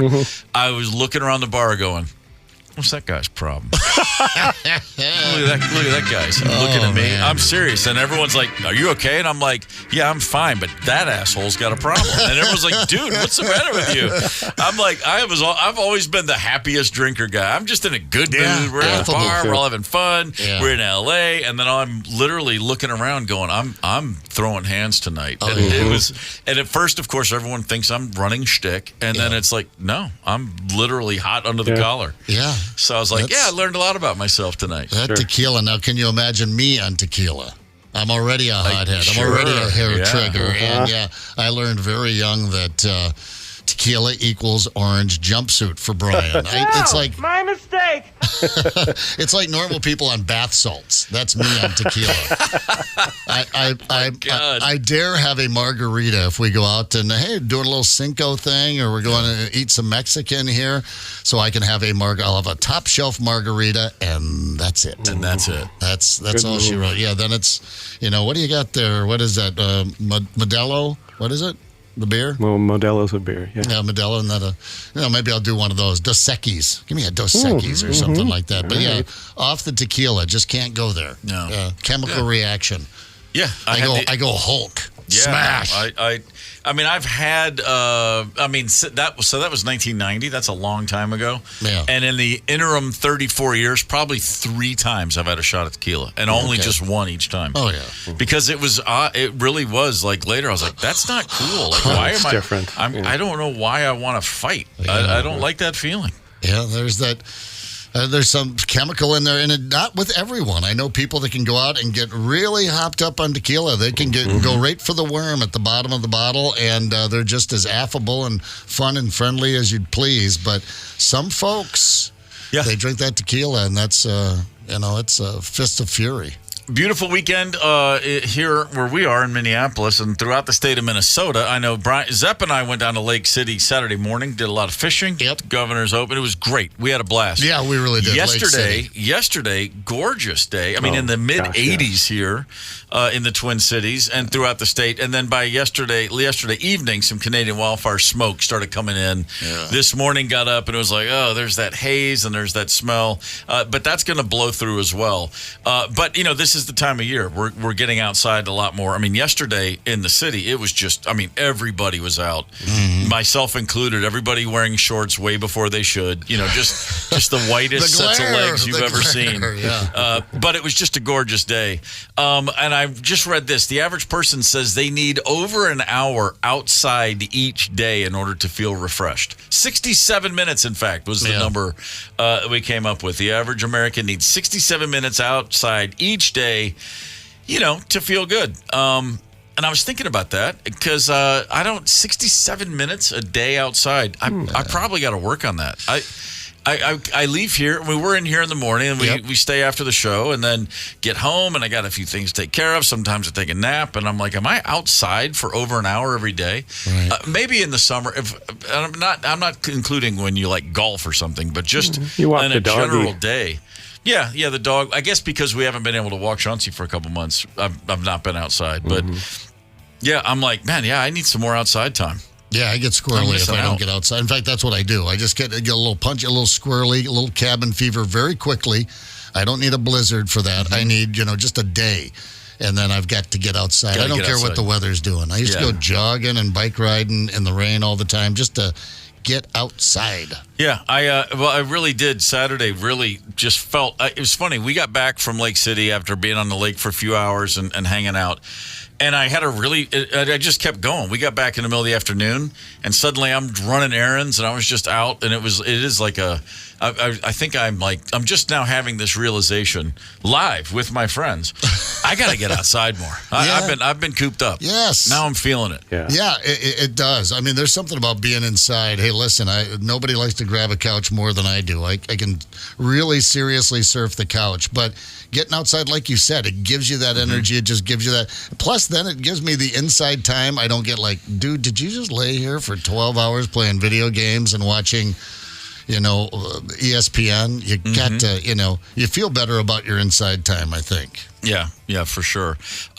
Names are out again. The Social Security Administration's most popular baby names it's just a rerun of last year. We have gotten very, very, very stuck in our baby names these days, everybody. The top 10 list for boys and girls, same names atop. For 5 years in a row, Olivia has been the number one girl's name in America. It's a beautiful name. It is a beautiful name. I have a niece, Olivia. Yeah, but we had it. now. We had it on the list for both our kids. I mean, going back to 2000 and 2002, it was certainly under consideration, Olivia, and both of my kids had a lot of Olivias in their grades. So it's been cranking for a while, and it's had such a run. You think that parents would, in an effort not to have their child, isn't that what parents do? No, I don't want my child to have the same name every other kid does. So they start looking for, something different. But Olivia, it must just ring. Here's your top 10: Olivia, Emma, Charlotte, Amelia. I like that one. We're just going way. This is like Charlotte Bronte. I mean, this is 19th century English literature names. Sophia. I like that one. I like all these names. Yeah, Mia. I went to elementary school with a girl named Mia Oberholzer. Mm-hmm. She had a pretty first name. And I used to think to myself, what a weird name, Mia. I just had a problem with it as a kid. It bugged me. I just would think about it. Steve never says hi to me. And then I punched her, and then her mom said, it's because he likes you. And I was like, no, I don't. That's because they're stupid names. Isabella, great name. Oh, yeah. Ava with an A, A-V-A, Ava. Classy. Evelyn. Mm-hmm. And number 10, this is shocking to me, Luna. Oh, yeah. We're talking dog names, right? These are not dog names. These are female human beings. Don't know a Luna. Luna, a top 10. Wow. Yeah, sure. Didn't see that one coming. Oh, you've got to be a hippie. You can't be a square. You can't be a nerd Luna. You can't be a practical, pragmatic. You have to be a hippie. No, you're definitely gonna be out there. Yeah. Like no one's gonna say this board certified corporate attorney Luna. I just don't see it. Who's your doctor? Oh, Dr. Luna? You haven't seen him? Well, a psychiatrist, maybe. Luna McGillicuddy. Yeah, lunatic. Top 10 boys' names. Liam, number 1. No. Same. That's let's see. That's the most popular for 7 straight years. Wow. Noah. Biblical. Right. Oliver. Yeah. Sure. Well, Olivia, yeah. I had a great road name in the 90s because we used to have aliases for hotels because people would call Oliver Sudden. Oh my God! All of a sudden, come on, that was a good one. Yeah, not bad. That's pretty good. I felt pretty good about that one. Sudden. James is up there. That's my son's middle name. Also my brother's name. Also my grandfather's name. Elijah. Wow. Mateo. All right. Is the number 6. Man. Didn't see it Theodore. coming, yeah. Henry, Lucas, and William. There's a couple of just a couple of shockers in there. Yeah. Right on. I think Luna is really the one I just would have never imagined. I don't think I've ever met a Luna. No, I don't know a Luna. 10. No, to be in the top 10, no. There's a band, Luna. A pair, a couple. I think their brother and sister play together. They also listed the trendiest baby names. These are the ones that saw the biggest gains over the last year. Okay, this is where it always goes sideways. Oh, yeah, always. The top 5 for boys. Izael. Izael, I believe. Izael. Yeah, I don't know. It sounds biblical. How about this? Chosen, but not with an S. Z. CHOZEN. Chosen. No. Swing and a miss. A lot of pressure. It says there was a character on the last season of Cobra Kai with that name. Eden or Aiden, but spelled EIDEN. Yeah, that'll. Cassian. CASSIAN. That's interesting. Cassian or Cassian. I guess you could say both. And then Chiron, KYREN. Stop trying so hard. Is that a mythical beast? Like Chiron? Is that Chiron? The top trendiest for girls, Kaylee, spelled KAELI. All right. Alitzel? ALIT, Alit, ZEL. For the rest of their lives. Spell it. Could you spell it again? Again, ALI. Okay, ALI. I got that. Say it. ALI. It's going to haunt her. TZ. Don't put a T and a Z next to each other. Emryn. EMRYN. For a girl. Emryn. Sounds like something involving an internal organ. Yeah, cream or ointment. I need an Emryn. Soothe it with Emryn. That's what it is, yeah. With soothing Emryn. Yes, like Certs with Retsin. Dr. Smith, what is the Emran protocol? Adara and then Azari. Azari. Okay, I'm going to stick with Olivia and Emma and Charlotte and Lena and Noah over some of these. I might even go with Luna over. Yeah. I think it's cool to give your kids unique names. It was trouble like both my Hudson and August. You can never get them like the little license plate for their bike. No. Or a keychain. It never No, in stock. but he gets his own page every year on the calendar. Well, we have our son Connell. Now, if you go to Ireland, Connell's very, very common. It's not that unusual. But you know, it's never been a truck stop license plate that says Connell. But they do say Connie, and we call him Connie. That was always, the nickname. He was born in New York. We lived in Brooklyn, so of course the Hawk, Connie Hawkins, the great playground basketball legend. Oh yeah, of course. No, everyone's like, that's not why I named him that. But that's hey Connie, come on. So you get those, but then still waiting for that first Connell license plate at a truck stop. Hasn't happened yet. Not expecting it to happen. But Liam, the number one baby name for 7 years in a row, Liam. I just didn't know Oasis was that big over here, but apparently it is. And of course, Oasis with the classic song "Live Forever." Oh, and you can live forever, sort of, in China anyway. Hang tight. Connect with us on the KQ Talk and Text line. 651-989-ROCK. That's 651-989-ROCK. 92 KQRS. I'm Steve Gorman. This is the KQ Morning Show. It is Monday, May the 13th. We appreciate you tuning in. You can check this show out at your leisure. You can catch up with the KQ Morning Show podcast anywhere you get podcasts, anytime you want. That is sponsored by our good friends at Devani's Pizza and Hot Hoagies. I saw for the first time back in 2013 a British TV show called Black Mirror. I read an article about it, and the article was basically saying, whatever you got to do, find this show. It wasn't available in the U.S. yet, but it was taking the U.K. by storm. At that time, there were only 6 episodes, 2 seasons of 3 episodes each. When I finally saw it, I saw an episode called Be Right Back, and it was phenomenally compelling and really chilling and horrifying. And then I read a synopsis of the entire series, Black Mirror, which people were comparing to, say, The Twilight Zone for a loose reference. The guy that created the show said the basic conceit of the show is it's what's going to happen to people if we just don't. This is in the very near future how technology is going to take over humanity. And it's like a warning shot. He's like, hey guys, we're moving into grounds that are going to get really scary. Yeah. And if we're not careful, this will be our future before you know it. Yeah. And I remember mankind isn't careful collectively. Yes. And I remember watching these episodes and going, wow, that's pretty gnarly to imagine. Yeah. Several of the episodes have flat out literally come true. One of them, the one I mentioned, is called Be Right Back. The story was this. A young guy was killed in a car crash. His fiancee's devastated. She misses him terribly. And a friend says, well, there's a service that's out there that you can, still talk to him. She's like, what are you talking about? Long story short, in the series, again, from 2013, you can upload your recently deceased loved ones, all their Facebook posts, all their tweets, all their Instagrams, all their home movies, as much content as you want. You could upload it into the cloud, and then they would create basically an avatar that's exactly like the person you're missing, that you're grieving. They can text you, they can email you, they can even call you with the voice. It sounds just like the person, and the more information you give it, the more realistic the avatar is. So the person you're mourning, they're still in your life.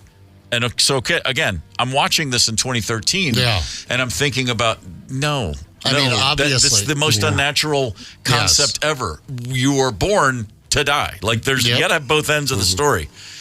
Now in China, that's happening. There are 6 companies offering people what they are calling dead bots. Well, that's the unofficial term. Me? They're not calling it that, but that's what everyone calls them, dead bots. 6 companies, they have launched competing projects, and the price of a digital, quote, resurrection is down to just a few $100 is all it costs. So if you're grieving someone and you want to upload all the information you have on them from that person's own social media accounts and home movies, put it in the cloud. cloud, you can, quote, preserve, animate, and interact with your deceased friend or family member. Yeah, saving is good. The interact part is. What would Jesus do? If resurrection was good enough for that old boy, I'm just saying, I'm right here with you.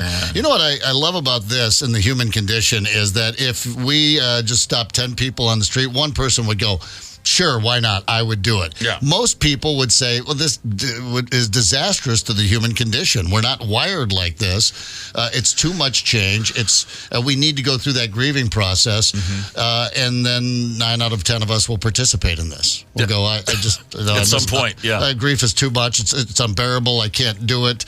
I'm either going to the bottle or I'm getting a dead bot. I'm doing a digital resurrection.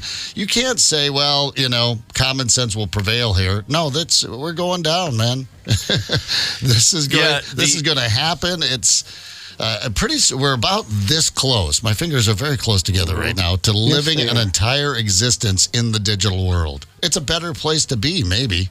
I don't know, but I tell you what, I do know this. A lot of grief counselors in China and other parts of the world seeing that this old are job? going, yeah, that old job. that one that there's always a new market for because everyone dies. They're saying, hey, interacting with AI replicas of the dead is a very unhealthy way to process it's grief. Because they're trying to protect their backside, their job, their career.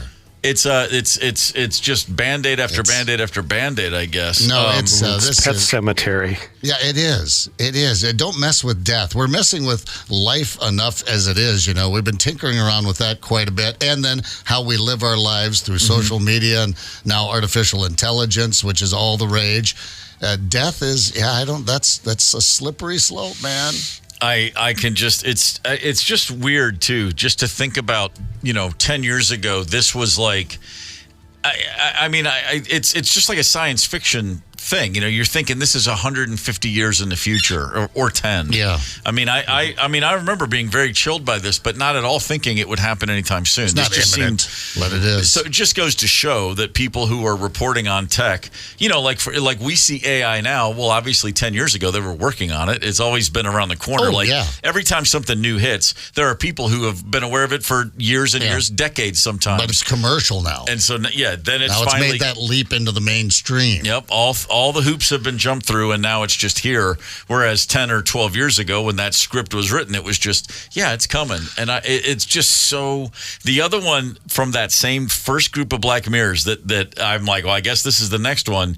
If you ever saw the episode where they place basically a camera in your eye where your entire life is recorded. Yeah. That episode is called The Entire History of You. Yes. And you can rewind through it. And there's commercials now for State Farm Insurance where they're like, let's go to the replay, and where people are arguing and then they apparently have it. Yeah, this is exactly what that other episode was like. And I'm thinking of that one today going, is that 10 years from now, will that one be normal too? I'm wrong enough without that technology. With that technology, I'm just going to crawl into my phone. How do you get me in there? Is there an app for that? Just scan me.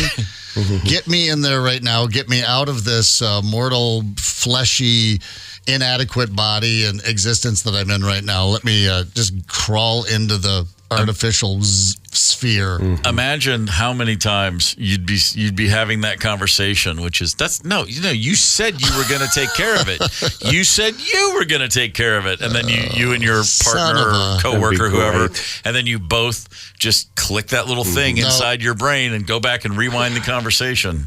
And I'm always sure I'm right. I'm just not arguing to argue, right? I really, truly believe. Sure. And then sometimes, someone will have that information right in front of you. Oh, here it is. And you're like, I don't know. I think maybe I'm not feeling well. Something must be coming on because, we're not supposed to know everything. We're going to be recording each other's thoughts. And it's, we talked a little bit earlier, too, about now there's artificial intelligence dating. App, yeah. So you get on the dating app, and we all know how it works. You lie about yourself. You put I like long walks with my mom in the park and working with orphans and all that crap.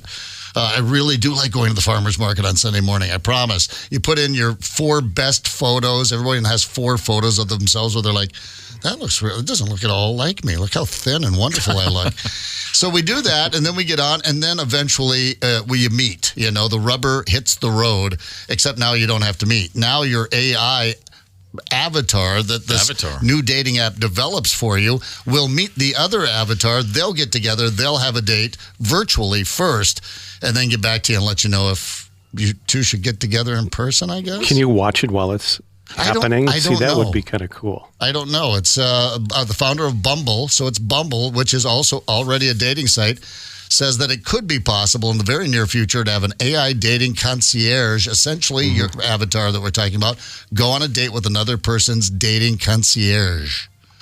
I don't know if you get to watch it and be like, oh, that's all the stuff I would have said.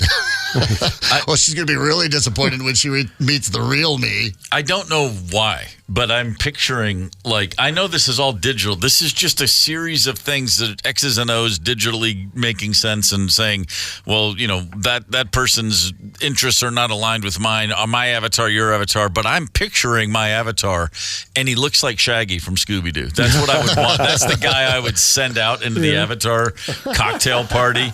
And I'm stop that. That's keep the creepy AI laugh to yourself. I was laughing at your funny line. Oh, it's so. That is, yeah. That's evil. Not me. Yeah. All right, but yeah. No, I'm just. But if you can watch it, like it's like, well, what's that game? Sims or those things? Yeah, Sim City. Yeah, Sim City. I'm just picturing a like logging into a thing and watching like a simulated animated cocktail bar, and I'm the guy who looks like Shaggy. Now you go, you know, and then like, oh, he's Shaggy and Princess Leia. Seems like they're connecting. I think you know, like because you don't want it to look like you. You just get to be characters. Yes. That'd be great. I would all just be walking around looking perfect, being perfect. And then of course some other guy comes in and he's like Shaggy, and you're like, oh my God, my avatar's got to fight this other avatar. We can't have 2 Shaggys in here. Or you fall in love. Man, come on. That's even scarier. Dating avatars.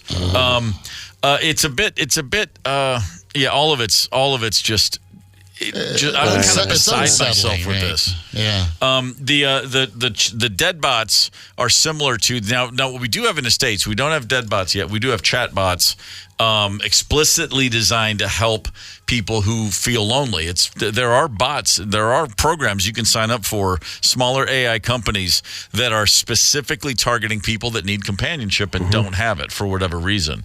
They're not able to. So you're having an entire lengthy conversations via chat or email, back and forthing with essentially just a computer program. I mean, it's designed, and then it adjusts to, you know, how you respond, and if you respond quickly, and if you respond with a bunch of responses, it can tell what lights your sensors up. Yeah. And it just, you know, it's like a dopamine hit, and then it just keeps pounding those things, and just keeps you. To me, it's just a giant hook in the mouth, and you're just going to be, you know, at some point.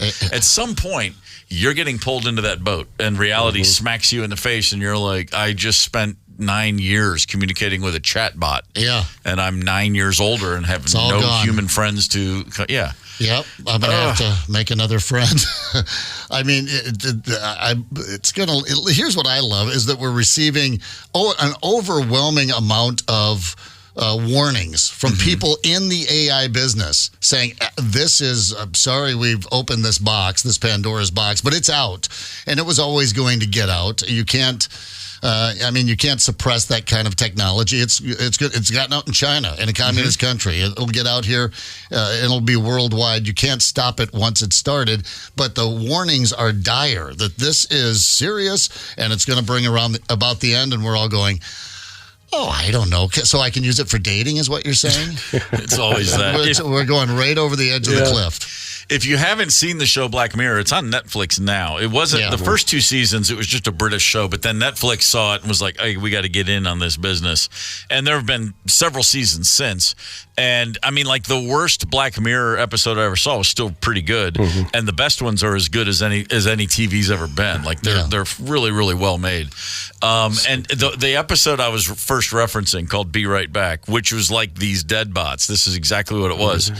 The actress who is the lead, it's a British actress named Hayley Atwell. And I saw the show again last year, hadn't seen it in years. And it came on and I started watching it. And I'm sitting here going, man, she's great. I mean, what a performance. And I'm so moved. And she's just beautiful and such a great actress. And I'm thinking to myself, I can't believe she doesn't have like a big career. I mean, that's what I literally thought. And so I Google her, and she's in all the Marvel movies. She's in the Mission Impossible movies. She's been on like 31 British television series. She's got a huge podcast all about spies and all kinds of stuff. I'm like, what the hell? What bubble have I been living in? But I love that I was concerned for this poor actress who couldn't get another gig. And then, I'm sorry, she's one of the biggest actresses of her generation. She's a regular in 2 of the largest franchises in Hollywood history, Marvel and the Mission Impossible. She's in her and Tom hang out. So, that's how that goes. Yeah, she's well cared for. I think she's making her mortgage payment. Oh, I'd say so. Payments. So we also mentioned today earlier, if you missed it, how much are anything more lovable than a panda bear? I don't think so. They're they look just so damn adorable. lovable. You know, you always Although see the you videos. showed me the video, you've got to explain the video again. You have to track down just panda bear Apple Cub. Pump that into your computer. Yeah, that is Steve, a good one. There's like a meme. It says no matter. I saw it around Mother's Day, and it was like, hey, if you feel like you're slacking off as a mom, you never gave up your baby for an apple. Is like the wording, because there's a panda, a mother panda in a pen, like at a zoo, and she's holding her baby panda in her lap. And the zookeeper needs to go get the baby to just check it out, I guess. Take some shots or weigh it, whatever you need to get the baby for. And so the zookeeper walks up and just simply holds out an apple in front of the mother panda bear. And the mother's like, oh, my God, an apple. For me? And just takes this apple, and then they just grab the baby and pull her through the bars. And the mother never looks back, never notices. She's just like making love to this apple, like in a Billy Joel-esque. Could have cared less. Fair trade. You take the kid, I'll keep the apple. I don't know. Piano Man, Panda Man. That's a stretch. Tonic and gin. I don't know. There's a whole thing in my head there for a quick minute.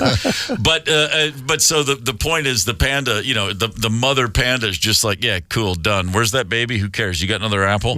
But here's why I'm mentioning pandas. There's a zoo in China that has on display what they're calling panda dogs.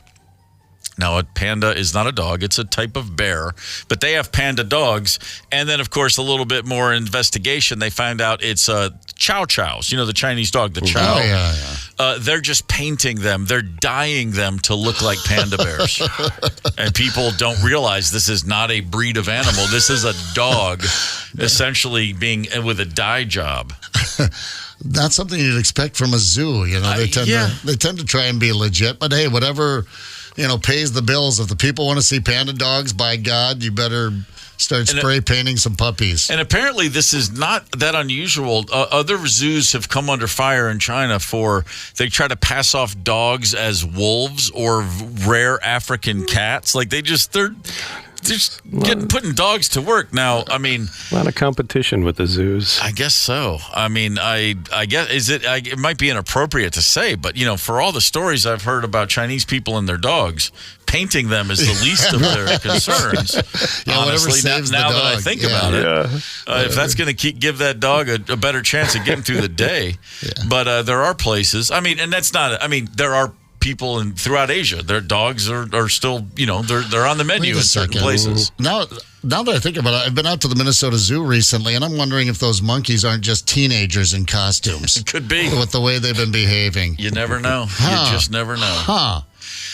Throwing poop at me. I tell you what, man, I do sometimes see dogs dressed up in Halloween costumes, and some of them are really funny, and I think to myself, they're miserable. That's pretty good. But dyeing the dog, going full on like that. Oh yeah. Man, that's rough. Yeah. Not supposed to do that. That's bad for their skin. I don't know. It's got to be bad for their skin. Yeah. All right, we are just about out of here for Monday, May the 13th. Why don't we look back? Steve, what's happening? In the world of sport on this day, 30 years ago, probably the most famous or really infamous moment of Scottie Pippen's career. Remember Scottie Pippen? Oh, yeah. Sure. Batman. Robin to Michael Jordan's Batman. Definitely. Jordan never won until he got Scottie Pippen and Phil Jackson. I mean, he won a playoff series here and there. But, I mean, like, when he started getting his rings and became the GOAT, Scottie Pippen was right there by his side. Yep. Scottie Pippen he was also a first-team All-NBA guy. He was considered one of the 5-10 best players in the league the whole time. So he was great as Jordan's number 2. When Jordan went to go play baseball 30 years ago, May 13th, 1994, Scottie Pippen is now the leader of the Bulls. They are in a playoff game. There is 1.8 seconds on the clock. They are down to the New York Knicks. They're about to go down 3-0 unless they hit a miracle shot. Phil Jackson draws up a play and a timeout, not for Scottie Pippen to take the shot, but for Tony Kukoc, the rookie from Eastern Europe. And a rookie, no less. Scottie Pippen's reaction to that is to sit on the bench and refuse to go back into the game. 1.8 seconds left, playoff game. You're at home. You're down 2-0, and Scottie Pippen says, no, I would have never let him wear a Bulls jersey again after that. What a freaking diva. The absolute most incomprehensible, inexplicable, and unforgivable moment I've ever seen on a basketball court, including like fights. Like you see a lot of stupid things happen. Yeah. And I can remember when that, I mean, thank God there was not the internet back then, because that was like, I mean, I was calling people. Did you see what Scottie Pippen did? Like the basketball world was just united, and oh my God, get rid of that scrub. Yeah. I mean, he was a great player, but my gosh, he never lived that one down. Nor should he have. Nor should he have. Get the KQ Morning Show podcast wherever you listen. 92 KQRS.